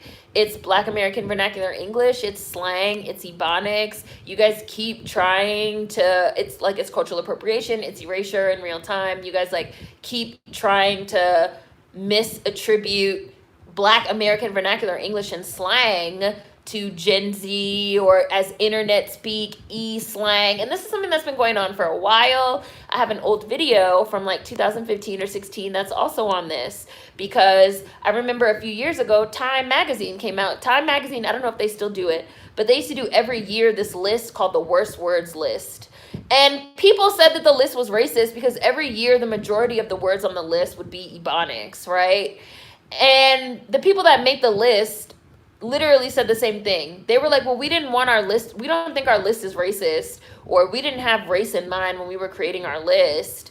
We just feel like this is internet language, or, you know, language that youth language, e-language, things that kids are using, Gen Z language, you know. And Black Americans are like, well, it's not. Like, it's not. And we're tired of telling you that it's not. It's our language. It's an actual language. There's grammar rules. There's syntax rules. You guys know I will never let the fucking phrase dripping in finesse go. It is grammatically unsound. It does not follow the rules of Ebonics. It does not follow the rules of Black American Vernacular English. Like, in our syntax, it would be finesse, the drip. Finesse would be the verb. Drip would be the noun. You would not be dripping in finesse. That is not the way our language works. So people push back against it really, really hard. And they were like, this shit is racist. It's racist. It's erasure. It's erasure in real time. Turns out that the writer of the skit, Michael Campbell, who goes by Michael Che, who is also a writer and fucking comedian on fucking SNL. Turns out he's the one that wrote it. He's a Black American, but he goes by Michael Che. Che is a middle name. This man's name is Michael Campbell. He was named Michael Che Campbell after Che Guevara. So Che is a middle name. That's not a last name. That's not his last name. I personally feel like he dropped the Campbell and he goes by Michael Che because he wants people to think he's a foreign Black. He's one of these self-hating fucking Black American coons that feels like he's just a regular Black. He's not special. He's not exotic. So he wants people to think that he's something that he's not, which is a problem. You know, Black Americans that are dealing with self-hate and internalized anti-Blackness and lying on their ethnicity because they want to seem like, you know, they want to seem like, I want to feel like I have a culture too, because they think that Black Americans don't have culture, which we obviously do. We create culture. Our culture is the #1 American export globally. Like, everyone bites our culture. But it turns out that fucking Michael Campbell wrote the shit, and then he, once the backlash was like really building up, he posted a non-apology on Instagram that I saw that has since been deleted, that I left a comment on. I said, real hot ignorant shit. Real hot ignorant girl shit, motherfucker. He put a non-apology on Instagram talking about something he never even heard of Black American Vernacular English. He don't even know what it is. I've never heard of it. I don't know what it is. The skit bombed. I'm used to that. But I don't know why people are trying to make it seem. He basically made a coon-ass argument of Black Americans. I'm a Black American. I've never heard of Black American Vernacular English, so it doesn't exist. And I'm a Black American. Like, we don't have no culture. I don't know what these motherfuckers are talking about. Cooning, which is exactly why I feel like he dropped the Campbell to try to seem like he's not Black like them, like he's not Black like us, like he's some type of spicy not a regular nigga. So, and then people got on him so bad, talking about how you gonna try to say that you never heard of Black American Vernacular English and it's not a real thing. Like, the fuck? Like, well, educate yourself, you fucking ignorant motherfucker. And just made it worse. He just like doubled down. I'm seeing y'all comments. I'm just not reading them out loud, but I see them. He doubled down and he made it worse. And then he had to delete his Instagram post. It's really like SNL is just really full of fucking coons and coonery and anti-black racism, and especially anti-black American racism that's also being perpetuated by foreign blacks and self-hating black Americans that are playing the black friend on the fucking show. And because it's like layers to the SNL shit. It's like layers to the SNL shit.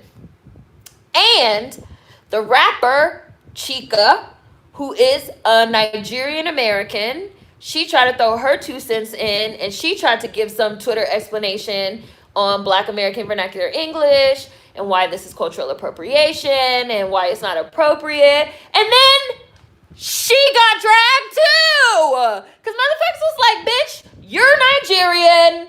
You also are a cultural appropriator. You also culturally appropriate Black American vernacular English. You also are not a Black American, a descendant of American chattel slavery. You also need to stay in your place as well. And then she started getting into it with Black Americans, talking about some Black American is not its own ethnicity. Like, I'm Nigerian and I'm African American. And then motherfuckers went and they pulled the receipts on this hoe. They went through her Twitter and they pulled up numerous tweets. This bitch went on a whole multi-tweet rant about how, as an African, she doesn't like seeing Black Americans wearing dashikis, and as an African, they need to gatekeep their culture, and as an African this, and as an African that, and as a Nigerian this, as a Nigerian that, and how she didn't grow up in an African American household, she grew up in a Nigerian household, so she has totally different values than those African Americans. So people was like, bitch, you doing the exact same thing as SNL. Like, you not the one to come for them. And then motherfuckers dragged her by the hair on her chinny chin chin. And then she called all the Black Americans stupid and ignorant. And motherfuckers was like, you're proving the point of why you're not the one to be trying to come for fucking SNL, bitch. Like, you're calling Black Americans stupid and dumb and ignorant and saying we're not our own ethnicity and saying we don't have no culture. Pot meat kettle, bitch. Pot meat fucking kettle, bitch. And then she got dragged. Everybody involved in the SNL situation got dragged. And then it just kept getting worse and worse and worse. And I'm just here watching, like, let them fight.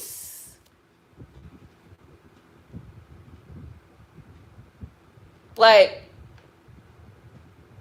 Black Americans are trying to get our repetitions and just live out our lives in peace.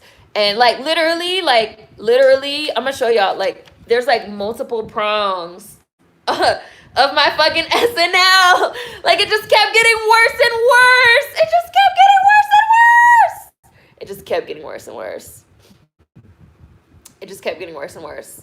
And I've been seeing y'all comments. So hi Sabrina.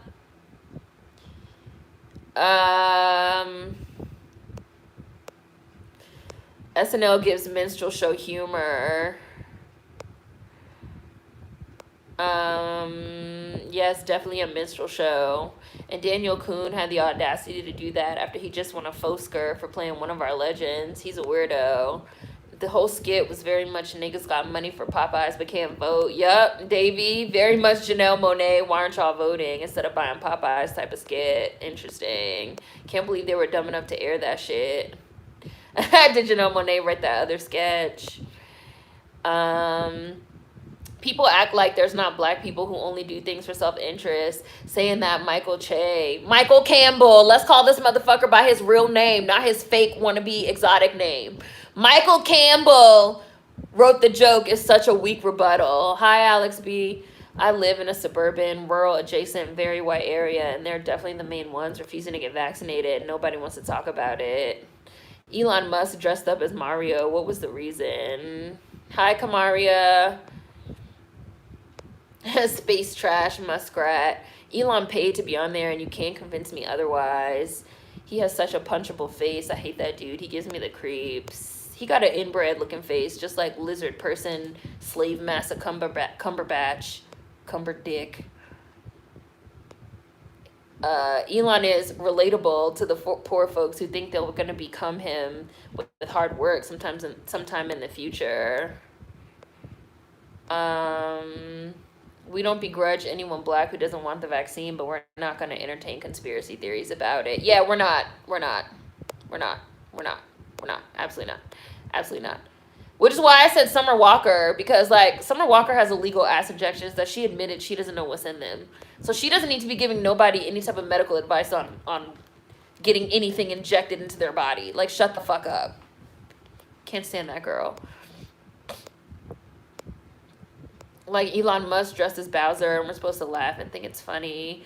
SpaceX is also gentrifying Hawthorne, California, in a black and Latino area.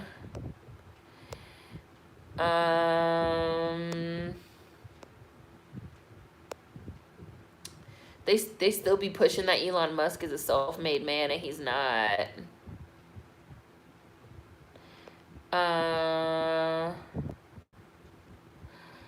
Somebody leave Hurricane. Somebody said that it was the YouTube rules on what you can comment are very weird. So yeah, I don't know. Sometimes things get removed. I've seen people's comments get removed and they'd be like, why are my comments getting removed? And I'd be like, I really don't know. And then like I email support about it, and turns out like there was a word in there that you're like not allowed to say. And they're changing the rules like rapidly. The rules are constantly changing on what you can say and what you can't say in the comments, in the thumbnail for videos, the titles, the tags, shit you could put in the description box. It's constantly changing.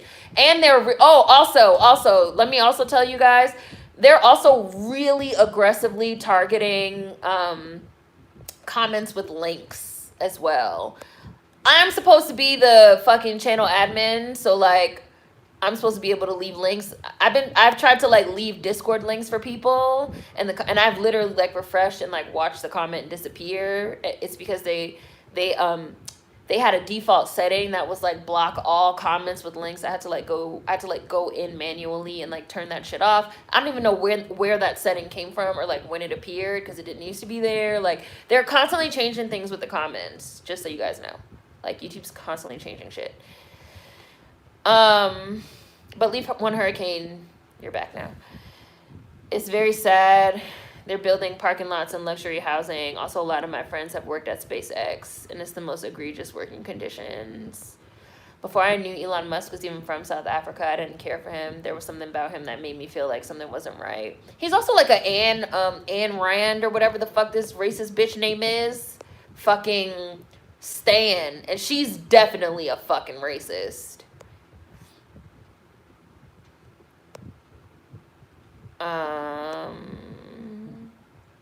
Written by Michael Che. Does anyone know where his people are from? That motherfucker's people are from fucking Detroit or some shit. His name is Michael Campbell. Che is a middle name. And he was named after Che Guevara. The black girl in the sketch is Nigerian American. Her name is Ego.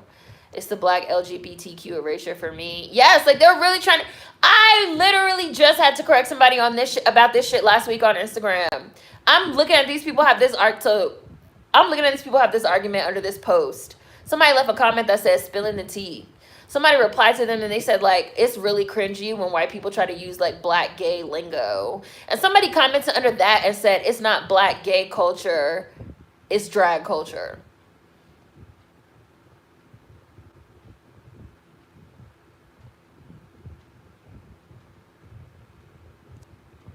Y'all. So I replied to the person. I said, drag culture is black gay culture.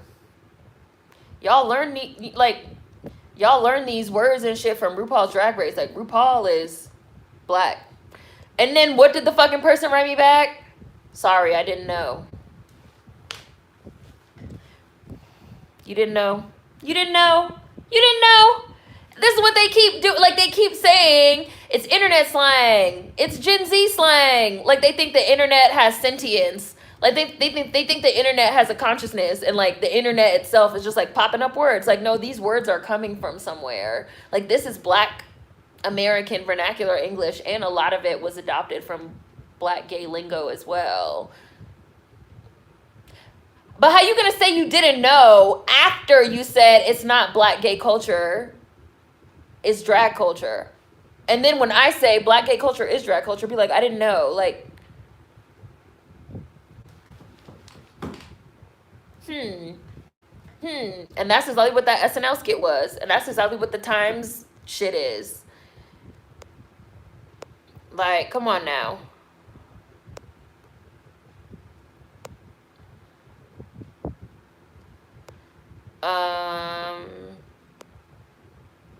Time magazine, The Boy in Blue. They co-opt it, get tired of it, and then put it on that list of words we're leaving behind. I feel conflicted about the skit because that's how Gen Z talks in poor Black American vernacular English. No, well, I don't give a fuck. I don't give a fuck because SNL has a whole team of people. There's a whole writer's room. So not one person could fucking take out the phone or get on the computer and fucking Google. This is the part that bothers me, is that motherfuckers act like they cannot Google. Motherfuckers really act like their Google is broke. They really act like they cannot look up where terms came from. You could literally type this shit into Google. Like, there's all type of fucking papers. Oh, hold on. Chica made a thread of like 10 tweets about Black American vernacular English and SNL, and someone said, can you relax? You're not even Black American, and this isn't even yours to defend. And she went crazy. She got really offended. But like, she went off on a whole tangent, a whole rant about how Black Americans shouldn't be wearing dashikis. Like, again, these foreign blacks understand one side of the motherfucking road, but they do not understand that it is a two-way street. Like, it's a two-way street, bitch. This is not a one-way, bitch. Get the fuck out of here. And what I was saying about SNL was they have all type of money and resources at their disposal to find out where these words come from. Like, people really, really believe that the internet has sentience. They really believe that the internet has a consciousness. Like, how does that even make sense as an excuse? It's internet slang. What does that really mean? What does that statement really mean? It's internet slang. Does that really mean you really think that the internet has a consciousness and the internet can make up language and it just like popped into being? No. Come on now. No. Y'all could get linguists. Y'all could get some motherfucking historians. Y'all could get all type of people to look up these words before you put them in a skit to know what they mean. Y'all wouldn't put nigger in a fucking skit. You wouldn't put fucking, you wouldn't put all type of shit in a skit and then be like, we didn't know. But y'all will damn sure co-ops fucking slang, Black American vernacular English, and then say you didn't know. I'm not buying that excuse. Fuck that excuse. Fuck that excuse. What a clown. Michael Campbell could kick rocks.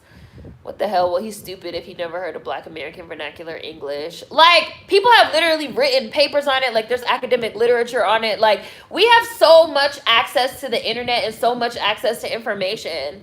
And it seems like the more access we get, the less people want to use the shit. Like, I see so much co-opting of shit and then people saying they didn't know. Something that could fucking have taken them literally 5 seconds to Google and find out and come across academic papers, all type of reputable sources. But they don't want to do it. They don't want to do it. They don't want to do it. Like, they have all the access, but like they fingers broke. Like, I don't know. Shuckery and jivery. He for sure was trolling with, I never heard of Black American vernacular English. Chica needs to leave Black Americans alone and just be Nigerian in peace. There's nothing wrong with being yourself. Chica doesn't know when to shut up. How are people in 2021 acting like they never heard of slang or ebonics? Next they'll be saying, I never heard of Black Americans. Black Americans? I never heard of them. American chattel slavery? What's that? I didn't know and think that's fine. It's not fine. Hi, Nova. Hi, Rose. Chica don't want niggas wearing dashikis, but she went crazy when people said she can't gatekeep Black American vernacular English. Aren't the tap shoes cramping your shoes, Michael Campbell? This is why I was tripping a few years back when Times tried to cancel words. How y'all gonna cancel Black people's words? And this is like the 5th time that Chica has been in hot water. She's only been famous for 3 years. She's constantly putting her foot in her mouth because she has a problem with Black Americans. Yes, she wants to be a rapper. The math ain't mathin', sis. So you're going to keep on putting your foot in your mouth and Black Americans going to continue to fucking say, fuck you. with your fucking Grammy tattoo, bitch. You're a lame anyway, and you're a fucking loser. Chica got ate the fuck up. She's from my home state of Alabama and claims she never heard rap in her youth. Right. She said she never heard rap in her youth, and she's never heard of rap because she's not familiar with Black American culture because she's Nigerian and grew up in a Nigerian household. You could go look up her tweets. This is shit she said herself. But then when people say, so you're not the one in charge of gatekeeping Black American vernacular English, how you going to get offended? It's a two-way street. That's what they don't fucking understand. Chica came up talking about how she's Black from Alabama, but then the Nigerian flag came out. She is a pro at putting her foot in her mouth. Chica said she didn't even grow up on rap and she listened to Nigerian music. She goes out of her way to separate from Black Americans until it comes time to benefit, like all of them do. Like, how long have we been talking about this now on my channel, y'all? It's been at least 3 to 4 years that we've been like hardcore discussing it. Like, and they keep proving me right. All the people that said all this horrible shit about me, and now they continue to prove me correct. It's like the cognitive dissonance, like it's dissonance. They have no self-awareness. Like they don't even know. They're not aware. And then people be all the time like, how is Seren always right? Like, I'm just saying the truth. Keep making this whole thing is a spectacle. Hi, Keep Making. Hi, Chris. We just want our repetitions, queen. We just want our repetitions. Yeah, I talked about Chrissy already. You missed Chrissy. You missed Chrissy. Sorry. SNL is terrible. It's not looking good for Chica. She was blocking everyone who made any type of sense, and it was quick. I saw she was blocking everybody. People were also even giving her the receipts of like, sis, but this is you going off about Black Americans wearing dashikis and saying as an African, you're going to gatekeep your own culture. And here's the tweets of you saying you're a Nigerian, not a Black American. You didn't grow up listening to rap. You know nothing about Black American culture. Block. She was blocking everybody. Block, block, block. And then she was just sitting on her timeline talking about how Black Americans are so stupid and ignorant. Like, really, fuck you. Fuck you, Chica. Fuck you. I got a friend named Chica, so stop fucking giving Chicas a bad name, bitch. She was just in hot water a couple months ago for saying you supported Black Lives Matter. Now it's time to support SARS. Hate that shit. People all over the world have been appropriating Black American culture for the last 100 years. Everyone is obsessed. Oh, look, walking into this live being named Chica. I just said she's giving Chicas a bad name. She needs to hush up. I know I'm a little bit behind. I hope you're still here. We're not dogging all Chicas. We don't have a problem with girls named Chica like we have a problem with girls named Lena. We have a problem with this one Chica. SNL turns hacks into stars. That's why we need a law like that Native American arts and crafts law. Just keep our names, art, and language and culture out of your mouth. Just shut up.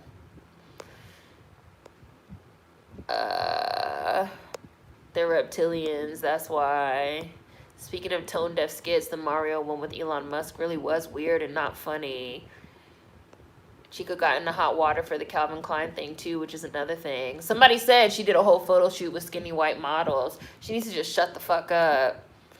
I definitely think Elon Musk being on SNL was money laundering.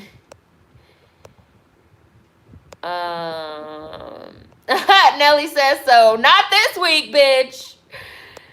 Not this week. They pulled the receipts on Chica so fast. I have not yet talked about the Golden Globes. That was the last thing I was going to talk about. We've talked about Teen Vogue and how they let Christine Davitt resign. We talked about Chrissy Teigen. And we just talked about SNL.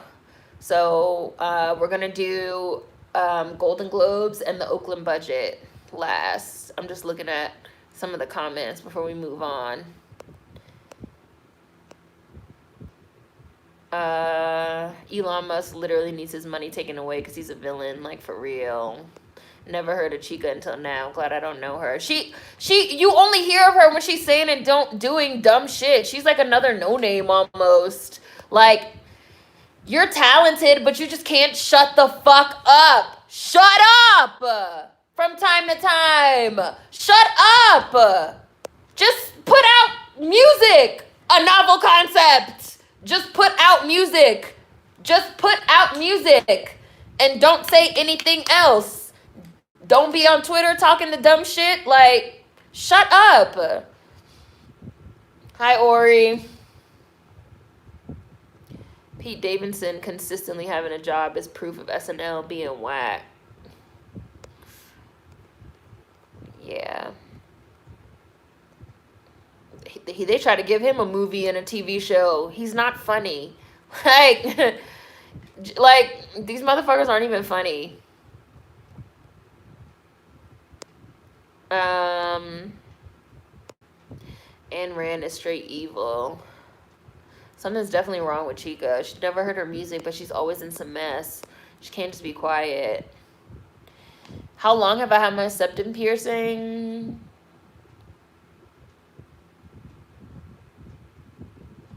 $12 years. Maybe 13. At least 12, though. Maybe 13. What year is it? 12. Never do you hear about Chica for her music, only her antics. No, I thought, was it after Che Guevara? But I was like, it can't have been. Yup, it was, Natalia. Hi, Chanel. Yeah, Michael Campbell is the one behind the whole SNL skit.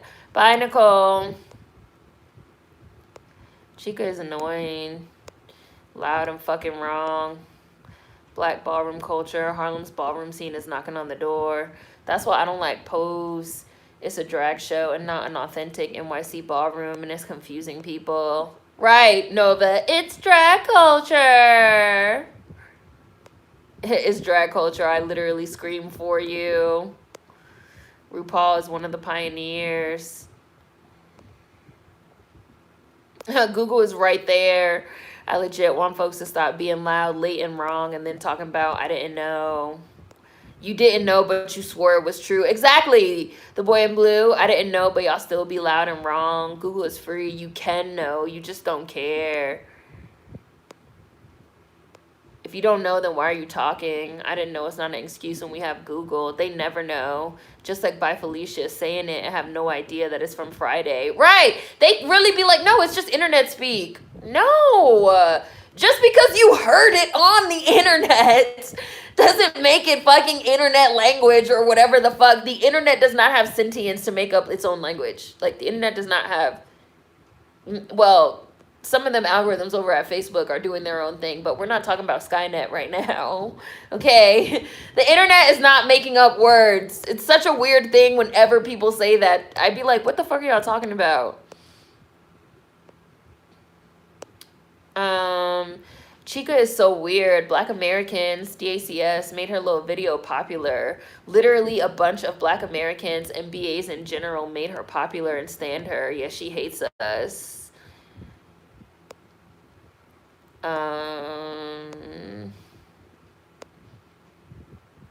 Yeah. Google, Bing, all them search engines are free. They think Google is broke and their assumptions are all the answers they need. Chica isn't a Black American? What? OJ, you learned something today. She is Nigerian. There's a lot of Nigerians in Alabama, and there's also quite a few of them in Houston as well. They have, like, a huge Nigerian population. I kind of think Chica did that on purpose with all that, like, I'm from Alabama, bitch. You are not from Alabama like Flo Milli. You are not the same, bitch. You are not the same. Like, you are Nigerian, which you have said yourself repeatedly. And now she's going on and on about how people are hating on her because of colorism and being dark-skinned. Like, no, that's not why. I'm sure you do catch some heat because of it, and also fat phobia as well. That's absolutely true. But the shit that people were saying to you about this was not that. And it is totally disingenuous to try to, like, use that. Just like how the Christine David bitch tried to use the Stop Asian Hate. Y'all be trying to use shit to push your agendas, and it's real gross and disgusting. Chica is Nigerian. The erasure is surprising, but still is not surprising, but still disturbing. The internet does not make its own language up.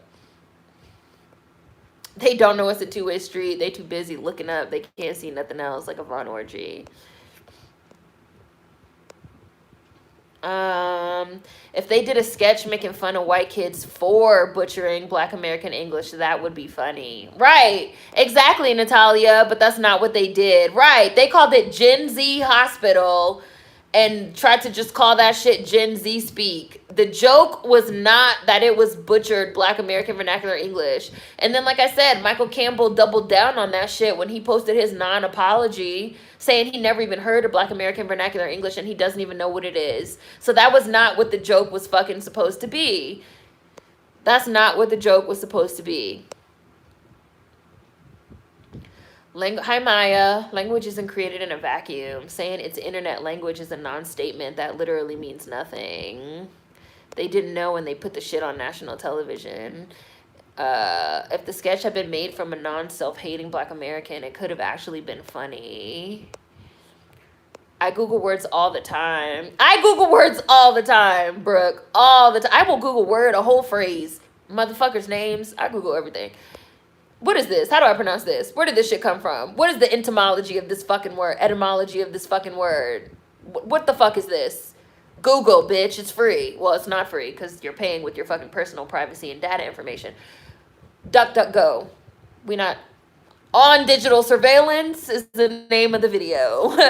I Google words all the time because, yes, it's all Black American vernacular English. It's also different depending on the location because Black people down south have their own language. Exactly. Black people up north, it's regional. It's very much regional. They could go on Urban Dictionary. Same thing happened on Grownish. They had the character saying dead ass and they didn't even know what it means. They were using it all wrong. And again, like I said, like you're not just going to put other types of words in there without knowing what it means first. Y'all have a whole fucking writer's room full of people that are getting paid a lot of money to fucking write these skits and write these episodes of these shows. I'm not taking that as a fucking excuse. I didn't know. Fuck you. If you didn't know, then you need to be fired.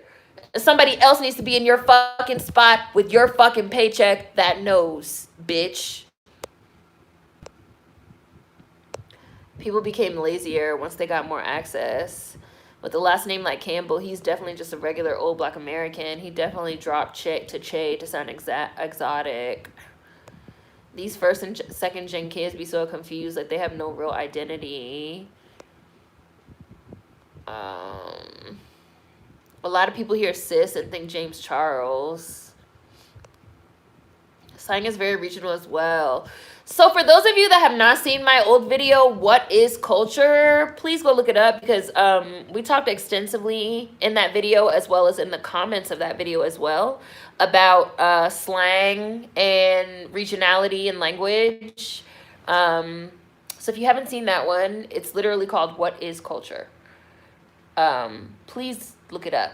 Because after Michael B. Jordan said that he was ashamed to be a Black American because Black Americans have no culture, I did that video discussing Black American culture, and we went in depth on slang and regionality of slang. This is also something that I've discussed a lot with different people in the Black Americans web series. So if you guys haven't watched that, please watch it.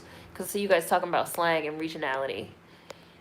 Like, when I was doing the last season 2 of the Black Americans, we were talking extensively about slang. I was trying different sodas from different places. All this shit is regional. All this shit is regional. Black American Twitter literally made Chica famous. What is this Black American you speak of? My 8-year-old says, I don't know, when he doesn't want to take responsibility for his behavior. This is all giving me very childish. Hi, Nelson. We've been on for a while. Yeah, Chica got a Grammy tattoo. She got a Grammy tattoo.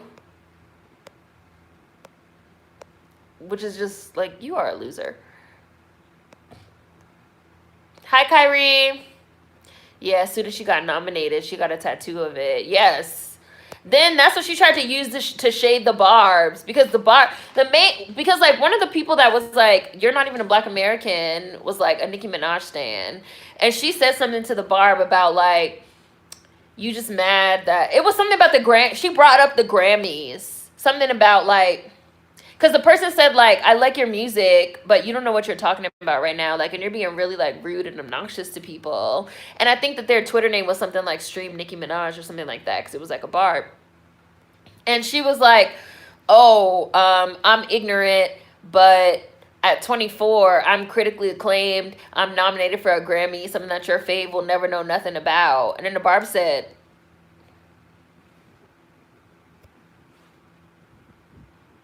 and then the motherfucking Barbs was on the case. The Barbs was on the case pulling up this bitch tweets. Well, here, bitch, on January 17th, 2018, you went on a whole rant about how you're Nigerian and you're not Black American. And here in 2016, you went on a whole rant about dashikis. And over here, you obviously don't even know what a Black American is. That I was just looking like, well, bitch, now you're getting dragged by the Barbs.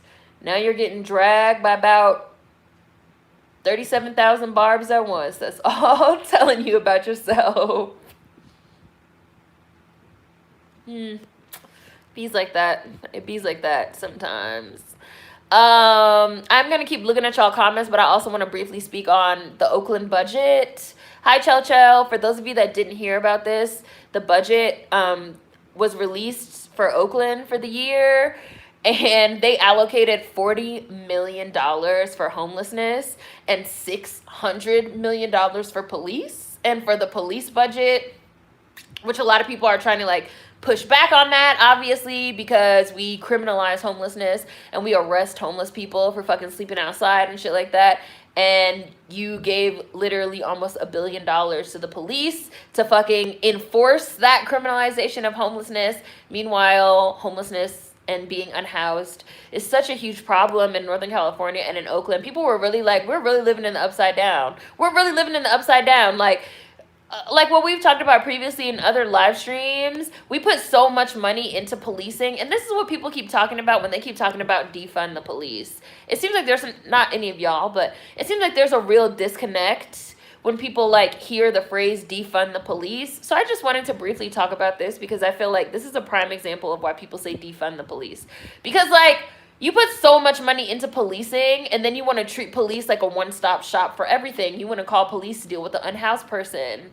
Do the police need to be called for that? Does that really need to be criminalized? You want to call the police for somebody that's having like a mental health issue. Do we really need to call the police for that? Does that really need to be criminalized? You want to call the police for children, for truancy, children that are skipping school, you know? The reason why everything is criminalized is because we treat police as a one-stop shop, a one-stop solution, and we give them the money to be treated as a one-stop shop instead of allocating more funds to different places. Like instead of $600 million for fucking policing, when homelessness is a problem, how about we put $200 million to unhoused people? How about we put $200 million for mental health? How about we put $200 million into the school system? And then how about we give the police the $40 million and we see what they do with that, right? Prime example of what people are talking about when they say that we criminalize everything and we treat the police as a one-stop shop for everything, and that's also how we fund them. Instead of trying to be reactive, right? We're reactive right now to crime. So instead of that, how about we try to be proactive and we defund the police and we give some of that money to things that can prevent crime before it even happens? A novel concept. Anyways, last thing I'm going to talk about are the Golden Globes being canceled. But before I get to that, let me look at a few more of you guys. Comments. Even Africans were calling Chica out. She was tripping. Time for me to go back to not knowing who the hell Chica is. Glad I wasn't that interested. Oh, you've been super tired, Kyrie? So you've been missing the lives? Yeah. It's okay. You know we're always here Thursdays. Yeah, hashtag not all Chicas. Not all Chicas. Not all Chicas. Folks just don't know when to shut the hell up. The Chica situation is definitely giving me no-name vibes. It's getting weird. I hated that Mario skit too. It was low-key racist as well. I didn't watch it. Chica is at it again as we speak, talking shit. I don't know. Her ears must be ringing because she's talking right now. The first time I heard of Chica was the photo shoot with the white girls, and it was bad. That Native American arts and crafts law for Black Americans would be clutch. Let's see. Chica has a tweet that even says she talks too much. Yeah. What? Chica's right. She's a weird girl. I remember when Pete Davidson was on Wildin' Out, and he wasn't that funny then. He left Wildin' Out to get that white money on SNL. He was tired of being around niggas. Hi, Gordy. Fred Armisen did blackface in like 2009 on SNL. That was another mask-off moment. SNL is racist. Deborah Wilson on an off day is funnier than all of them. Man, it's so hard to know when it is. You know, COVID time warp. It's like, what year is it again? Is it 2020 still? Wait, it's not. I've had my septum for 11 years. It's cute on us. To be honest, I don't even know if I could like get this out of my nose. It's been such a long time. Which is why it's always funny when people are like, you just have that septum piercing because it's cool. I'm like, no. I remember when I got this and people were like, what did you do to your face? Because at one point I had this pierced, I had nose, and I had snake bites, and I had tongue piercing too. I was like, you know, I had like orange hair. I was like goth, punk rocker bitch. Like, fuck everybody. I mean, I still am, but just not on the outside. I guess. I'm just the anarchist on the inside now. Okay, 2033, Kyrie. It's not internet speak. It's Black American dialect and slang that the internet gave you gremlins easy access to. We always can make everyone popular. We need to be more discerning. Internet, the band, maybe makes up their own words. That's about it.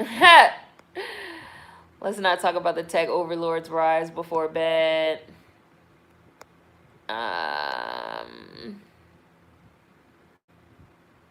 Let's see.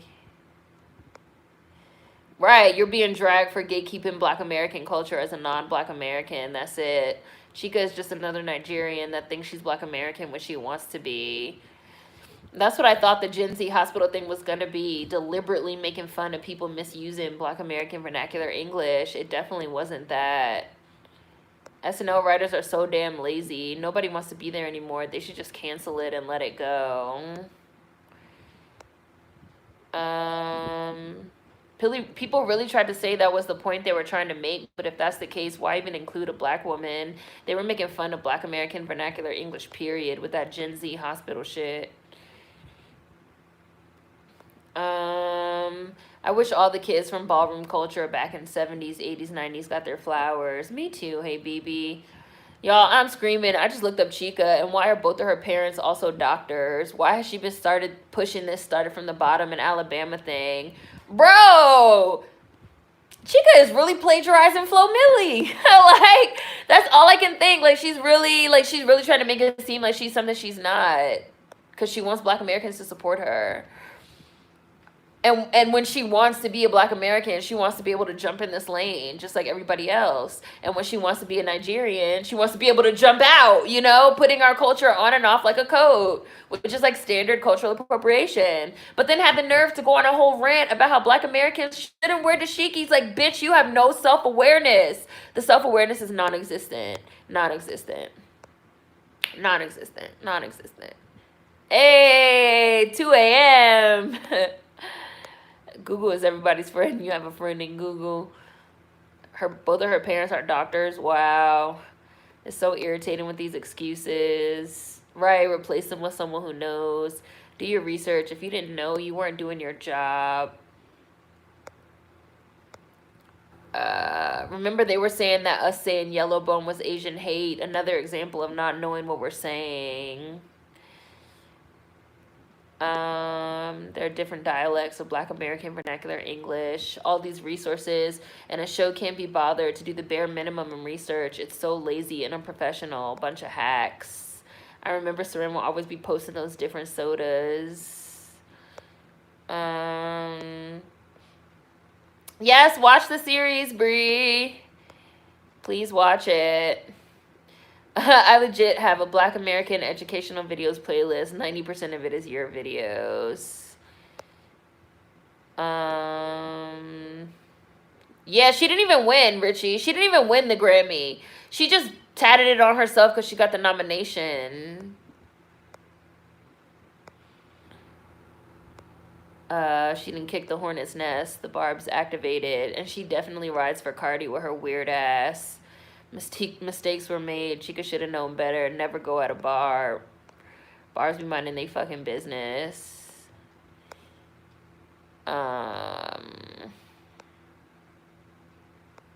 Let's see. Barb's always have the last laugh. Barb's be on it. I knew she was weird when she didn't mind being a tree for white women in that photo shoot. Play stupid games, win stupid prizes. Yes. Like, you really want to go there about the Grammys, knowing how trash they are. This is the hill you want to die on. Anyone still seeing credit in these racist-ass awards is not to be taken serious. Okay, let me go ahead and use that to transition into our last topic, the Golden Globes. For anybody that doesn't know, Kyrie, I'm glad you're here now because we were talking about this. The Golden Globes is not going to be televised this year. Just last week, we were talking about how I don't want these fucking award shows to be televised anymore. The Golden Globes is not going to be televised this year because there's like all this controversy around the Hollywood Foreign Press Reporters, I want to say it's called. Because it basically came out that the Golden Globes are fake. That since the inception of the Hollywood Foreign Press, which is the group of people, it's about 90 of them that vote on the Golden Globes. The Golden Globes are often seen as the precursor to the Foscars, which are also fake, which is why I call them the Foscars, not the Oscars. They're the Foscars, not the Grammys. They the scammies or the shammies. All these motherfucking award shows are fake. I haven't thought of a good one yet for the Golden Globes, but I'm going to think of one for them too. But basically, the Golden Globes have been thought of as like the precursor to the Foscars. A lot of the times, whoever wins the Golden Globe goes on to win the Foscar. The best actress, the best actor, the best picture. A lot of the times, that's how it tends to go. And the Golden Globes, the people that vote on it is the Hollywood Foreign Press Reporters. I want to say that's the name of their organization. And it's only about 90 of them. It's a very small group.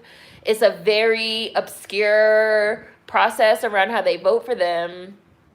The LA Times, I want to say, at the beginning of this year, published an expose exposing that every single member of the group is white. There's no black people in the group. I want to say there's no non-black persons of color in the group at all. Every member of the group is white. And basically, ever since the inception of the group and the inception of these awards, people have basically been buying awards. Like, they pay money, they give gifts, they give swag. Like, in 1999, they had to, like, return watches. They were gifted $400 watches to, like, vote for a movie. They've been, treated. People talked about this show, Emily in Paris, which received a couple Golden Globe nominations because, like, Paramount, I want to say, or Netflix, whoever's doing Emily in Paris, they like flew the entire Hollywood press, like the entire foreign Hollywood press, the whole group, they like flew them to Paris, and they like hooked them up with like a stay in like a 5-star hotel that is like $2,000 a night to stay there. They like gave them all this swag, and they like treated them to all this shit. And then of course, like, Emily in Paris, which people say is not a very good show, was like nominated for like best show, and I think it might have like won a couple too. And so basically an expose came out exposing that all these Golden Globe awards are bought and paid for. And not only are they bought and paid for, also that they're supposed to be a nonprofit, but they pay themselves out of the money that they receive, that they have people sitting on all these various committees, and they're paying people like $100,000 a year to sit on various committees, which they're not supposed to be doing. So they're basically running their nonprofit like a bank. Like, they're paying themselves out of the money that they receive, because they receive money from NBC. They receive money because the Golden Globes are televised, right? So they receive advertising money for it. They're not supposed to receive a salary, but they're paying themselves out of the money. There's no diversity. The whole entire crew is white, and people have been buying and paying for Golden Globes. So it's just like all this controversy. I think they're still having them, but they're definitely not televising them. And the whole thing might be canceled. I'm not 100% sure. But I was just like, you see, like, All of these awards are fake. Like, I don't understand how people are still trying to brag on having a scammy or a Fosker, Daniel Kuhn, for your fucking fake ass role. You playing a fake ass revolutionary. You got a fake ass bought and paid for ass award. A Fosker. Fake ass bought and paid for fucking shammies and scammies. Fake ass bought and paid for Golden Globes. Like, I don't understand how people still have these awards on a fucking pedestal. Cancel all award shows. And for those of you that have not seen my playlist, I hate award shows. I've been saying this for years. All the award shows they're number one, they're just popularity contests. And even outside of that, it's all sympathy and payola. Like, the LA Times shit I was reading literally used the term payola and gave a definition of it and everything. Like, all this shit is bought and paid for. But motherfuckers don't want to hear it. But then they want to talk about they fave. Oh, they faves on the chart. Oh, they faves awards. All that means to me is that your fave is buying and paying for shit.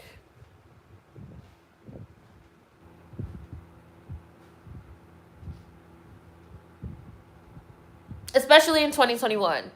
Especially in 2021. We know for a fact, like, the shammies and the scammies have been exposed. The leader, Kenneth Ehrlich, or whatever the fuck his name was, he had to step down. He got exposed for blackballing people.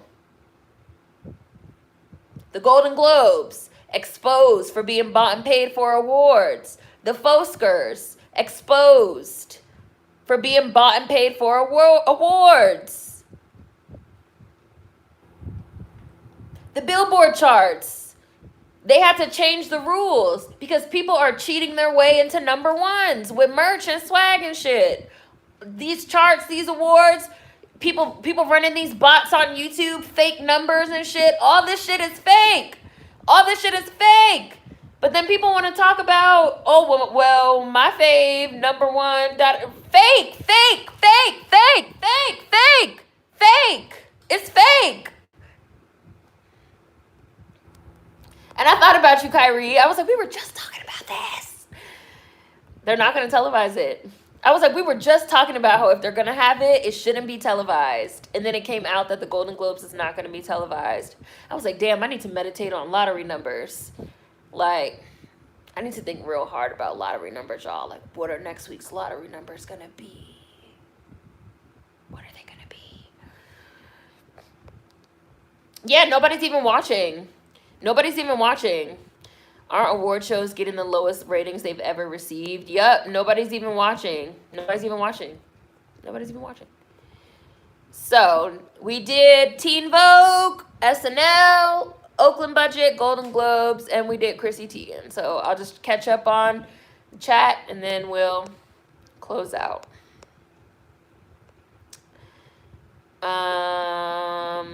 They need to do way more for the homeless. $600 million for the police. Very upside and backwards. California has like 40% of the nation's homeless population. Policing is the last of our issues. The fact that homelessness is even criminalized at all is a huge issue. How you out here fucking up like the police and just get more money thrown at you. I wish I could be rewarded for my fuck ups. $600 million, what? The mayor in Oakland is a white woman, by the way, for those that don't know. I'm tired of my tax dollars going to the same police who want to kill me. I'm trying to end before y'all know.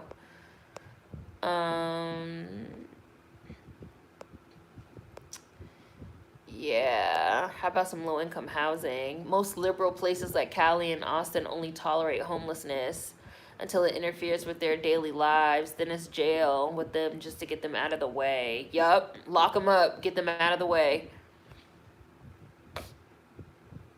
In Baltimore, they just implemented a hotline for people having a mental health crisis instead of them having to call the police.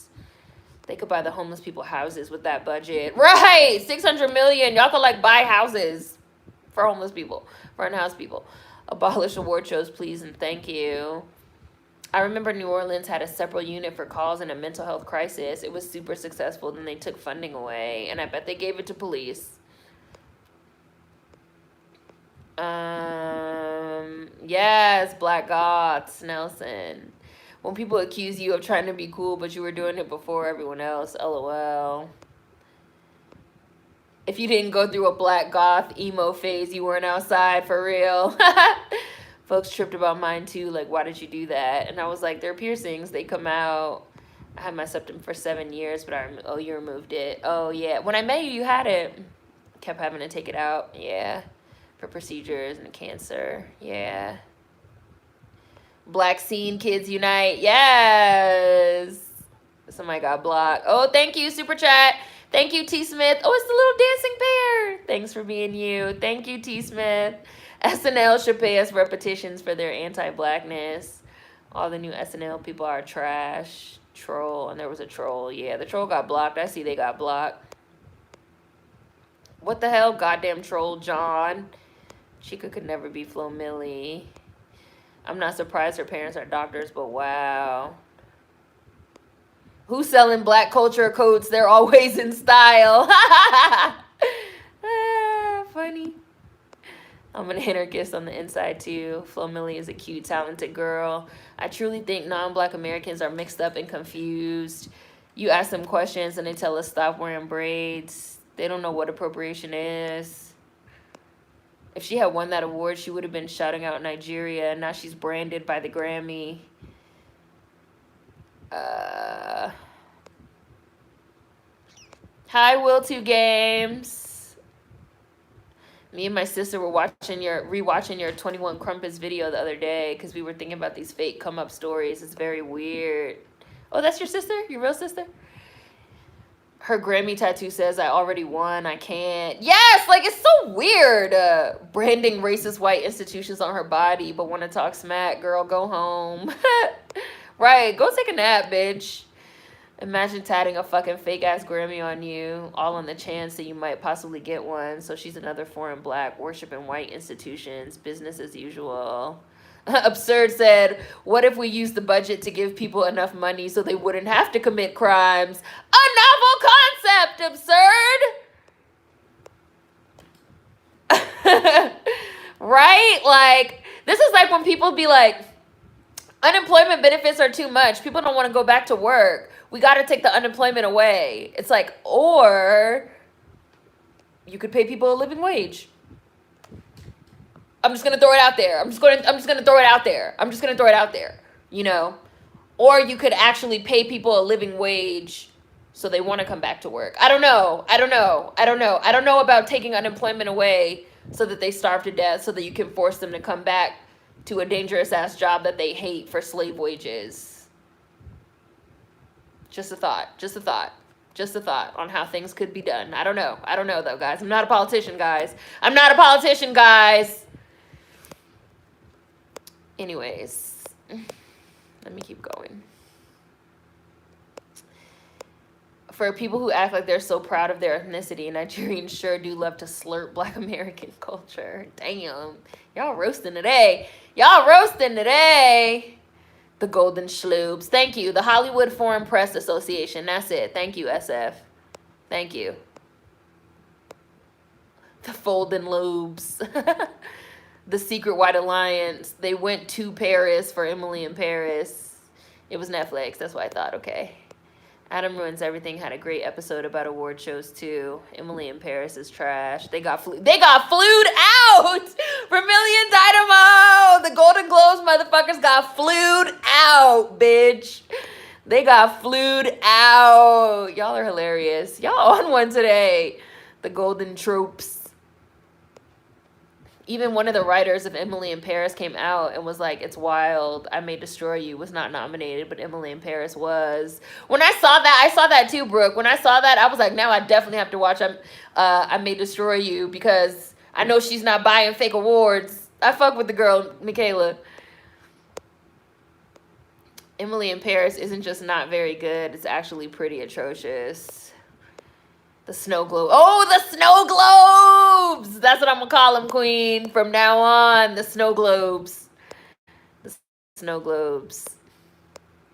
So it's a money laundering scheme. Basically, Kyrie, it's a money laundering scheme. Basically, I was reading the LA Times expose, like, so shouldn't these people be going to jail? Because they have nonprofit status, but they're paying themselves. Isn't that illegal?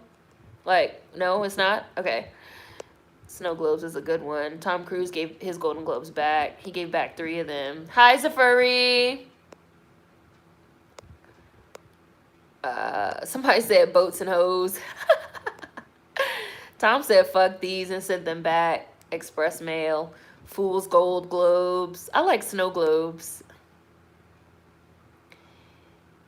Wasn't that also why Leonardo DiCaprio didn't get an Oscar for the longest, a Fosker, for the longest time because he didn't want to play the game? Yeah. Jim Carrey also said the same thing in an interview. He said, someone asked him, does he ever get upset that he has never won an Oscar, a Fosker, even for his like very serious work and his great work like The Truman Show or Eternal Sunshine of the Spotless Mind? And Jim Carrey said then, this was at least 10 years ago, he was like, well, to get those type of awards, you have to like play the game and you have to like go to parties and you have to like shake hands and like give out gift bags and swag bags. He was like, and I'm not that kind of person. Like, I don't do that.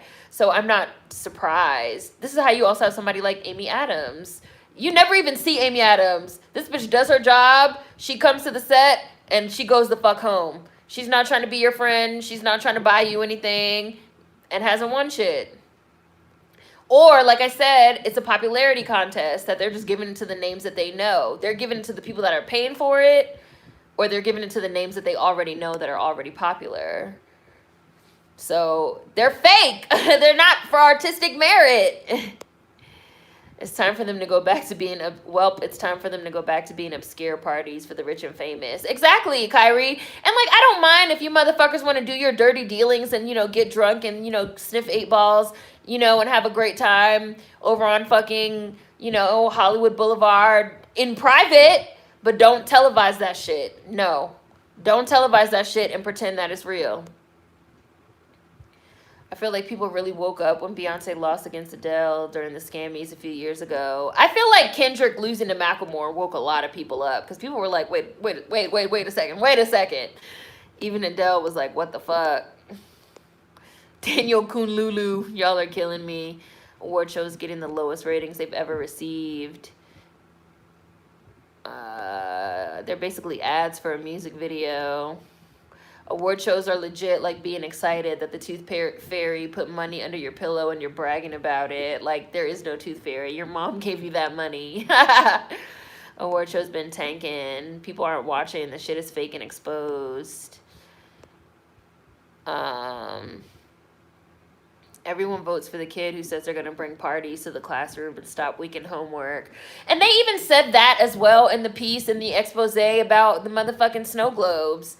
That, you know, like, people love, like I just said, Netflix flew the whole Hollywood Foreign Press Association to Paris, all 90 of them, and put them up in $2,000 a night rooms and treated them to all this shit. They're giving out $400 watches, you know, like, they're making them feel, you know, like they bringing the party to them, bitch. Vote for us. It's bought and paid for. Like, that's really what it is.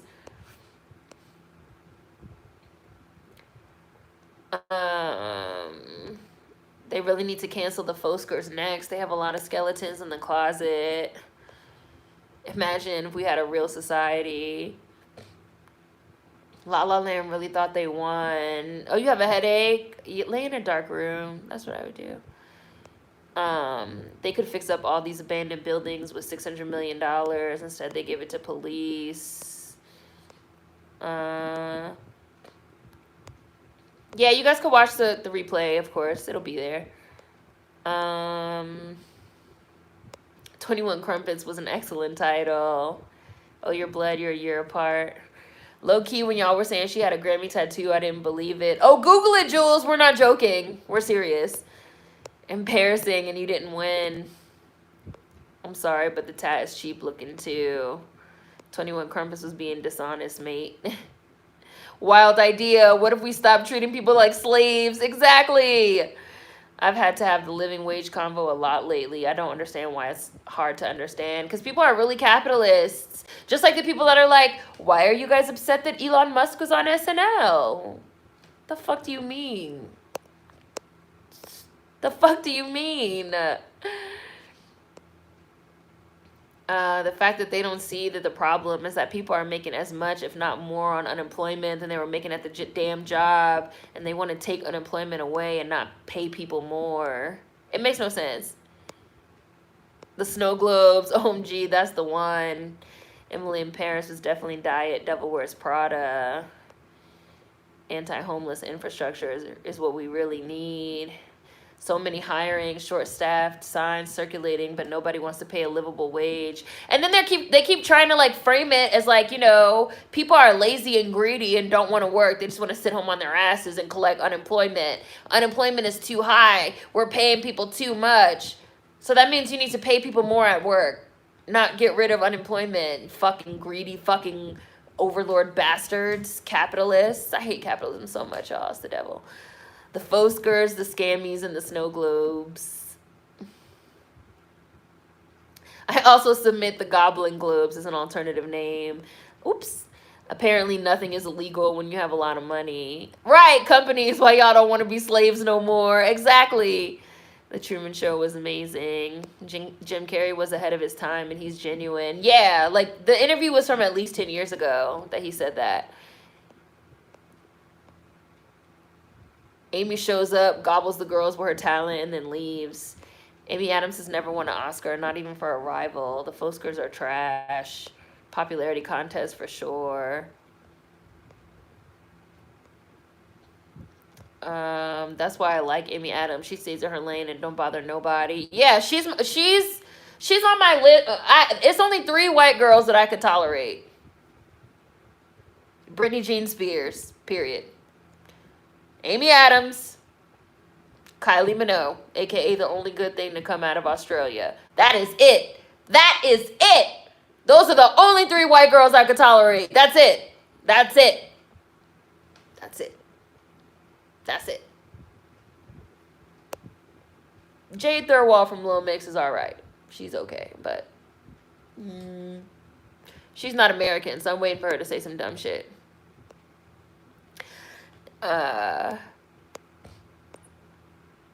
is no tooth fairy. I like that analogy. Seren talked about this in her Cool Kids video also. Yes, Cool Kids video. You guys could check that out as well. The Faux Globes. It's a dirty game. The industry is something else. Folks really get consumed by the phoniness. Thank you, Myra. Good night. Bye. I know, I'm trying to get to the bottom so I can end. They bribe the hell out of them. If they don't want to give people a livable wage and take away unemployment, then let the mass looting start. Gaslighting. I like snow globes. They talking about the rich who are staying at home, sitting on their ass, collecting money they didn't earn. Yup. Zafari. So I'm about to hop off and then get right back on at midnight. Now they offering all these people incentives to come back to work. I go to Wawa damn near every other day. They got a $500 new hire bonus. Yeah, they'll pay you a $500 new hire bonus, and then when you start working, they're going to pay you $7 an hour. And then be like, why are you quitting? Why are you going to go back home and collect unemployment? What do you mean we're not paying you enough? We gave you a $500 bonus to come to work. That's capitalism. Anyways, Jim Carrey came up with the Wayans brothers, so that explains a lot. I swear they killed me talking about people are getting rich off unemployment. The entire statement is contradictory. The only good thing to come out of Australia. That's it. That is it. At most, look, wishful thinking just said, at most the employers are given a one-time sign-on bonus, but that's still not a living wage. It's not. It's not.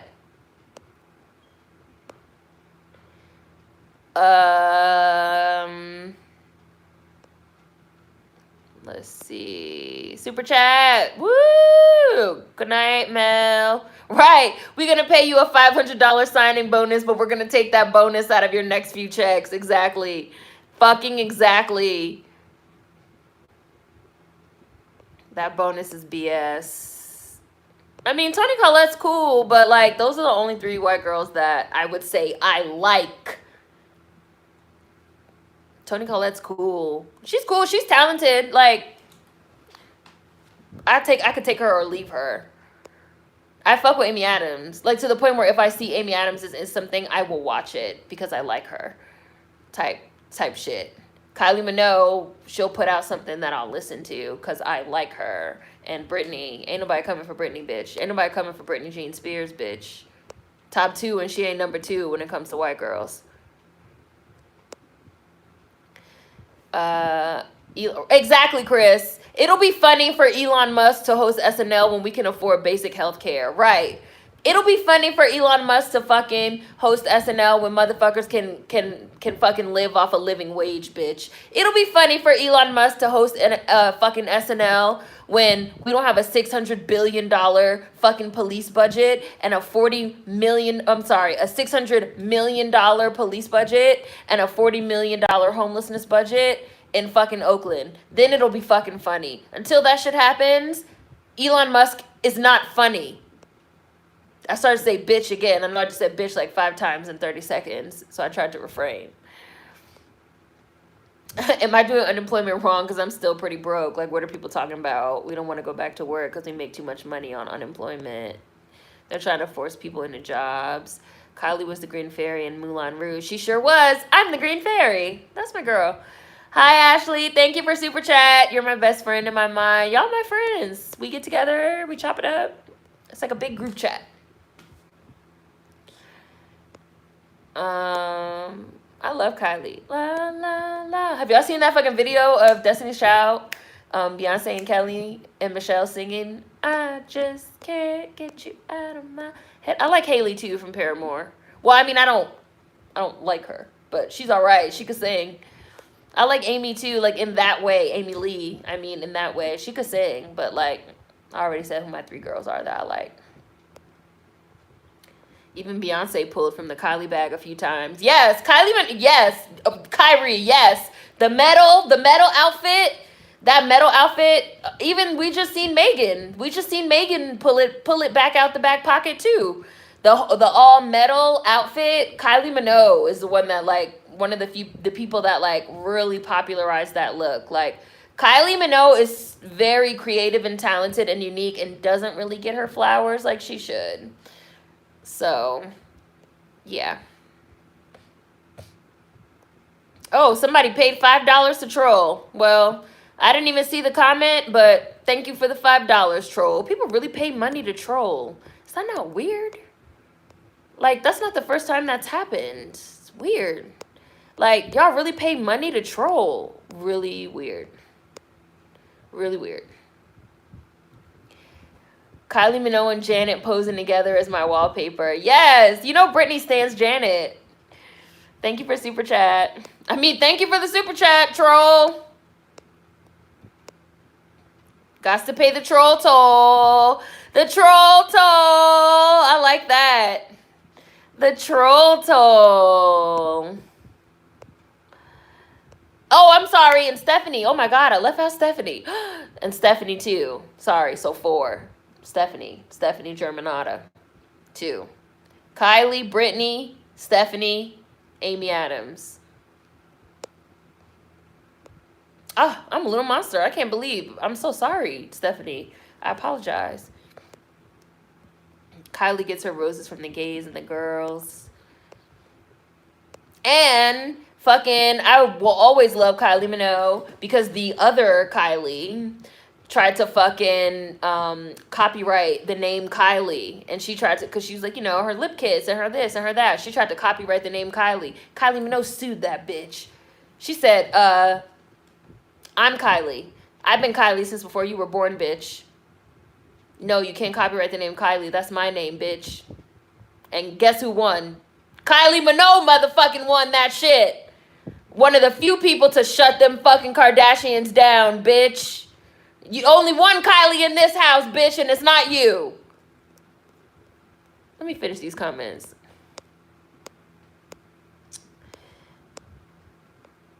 And Kylie just put out a great album, too. Disco, yes. Either this year or last year. She's still putting out music. She's still putting out great music. She's still doing good performances. She's putting these girls that's half her age to shame. I miss the old Gaga so much. She's still that bitch, though. Exactly, Bailey. I like Florence. I fuck with Florence. I like Florence and the Machine. She's sober now, though, which I respect because she wanted to stop drinking. So she's like a Chance the Rapper type. Like, you kind of need to be under the influence. But, you know, I respect your journey in sobriety. You know, I can't really fuck with your music anymore, but, like, I respect it. Yeah, they're clever tonight, Davey. Yeah, Florence Welch, Florence and the Machine, yeah. I saw that, yes. Kylie Minogue ate her up. The OG Kylie said, hell no, there could only be one. Locomotion in this train ain't stopping for you, kid. Right. She's been the Kylie since 1986. And that's what she said. She was literally like, I've been Kylie since before you were born. Like, no, you can't copyright this name. Like, stay in your place. And the performances are still on point. Yup. Okay, sue them. That sue was a great moment in history. Kylie is still on her game. Yeah. Kylie's 52 and still getting it. All right, and look at that. I just got to the bottom. So, hi and bye, Ariel. Because I just got to the bottom. Thank you to everyone that did Super Chat. No, she is sober now, Matt.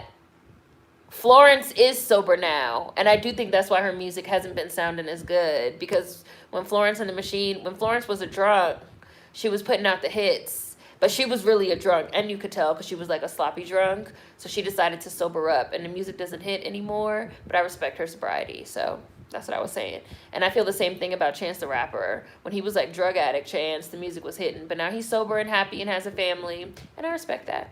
So the dog days are really over. Thank you everyone for tuning in. For anyone that missed it, you can check the replay. Again, thanks to everyone for Super Chat. And everybody have a good night. I'll see you guys on Sunday. As I said, I did record a car video yesterday. So I'm going to try to get that up as well, even though we talked about a lot of that stuff here too. So, bye.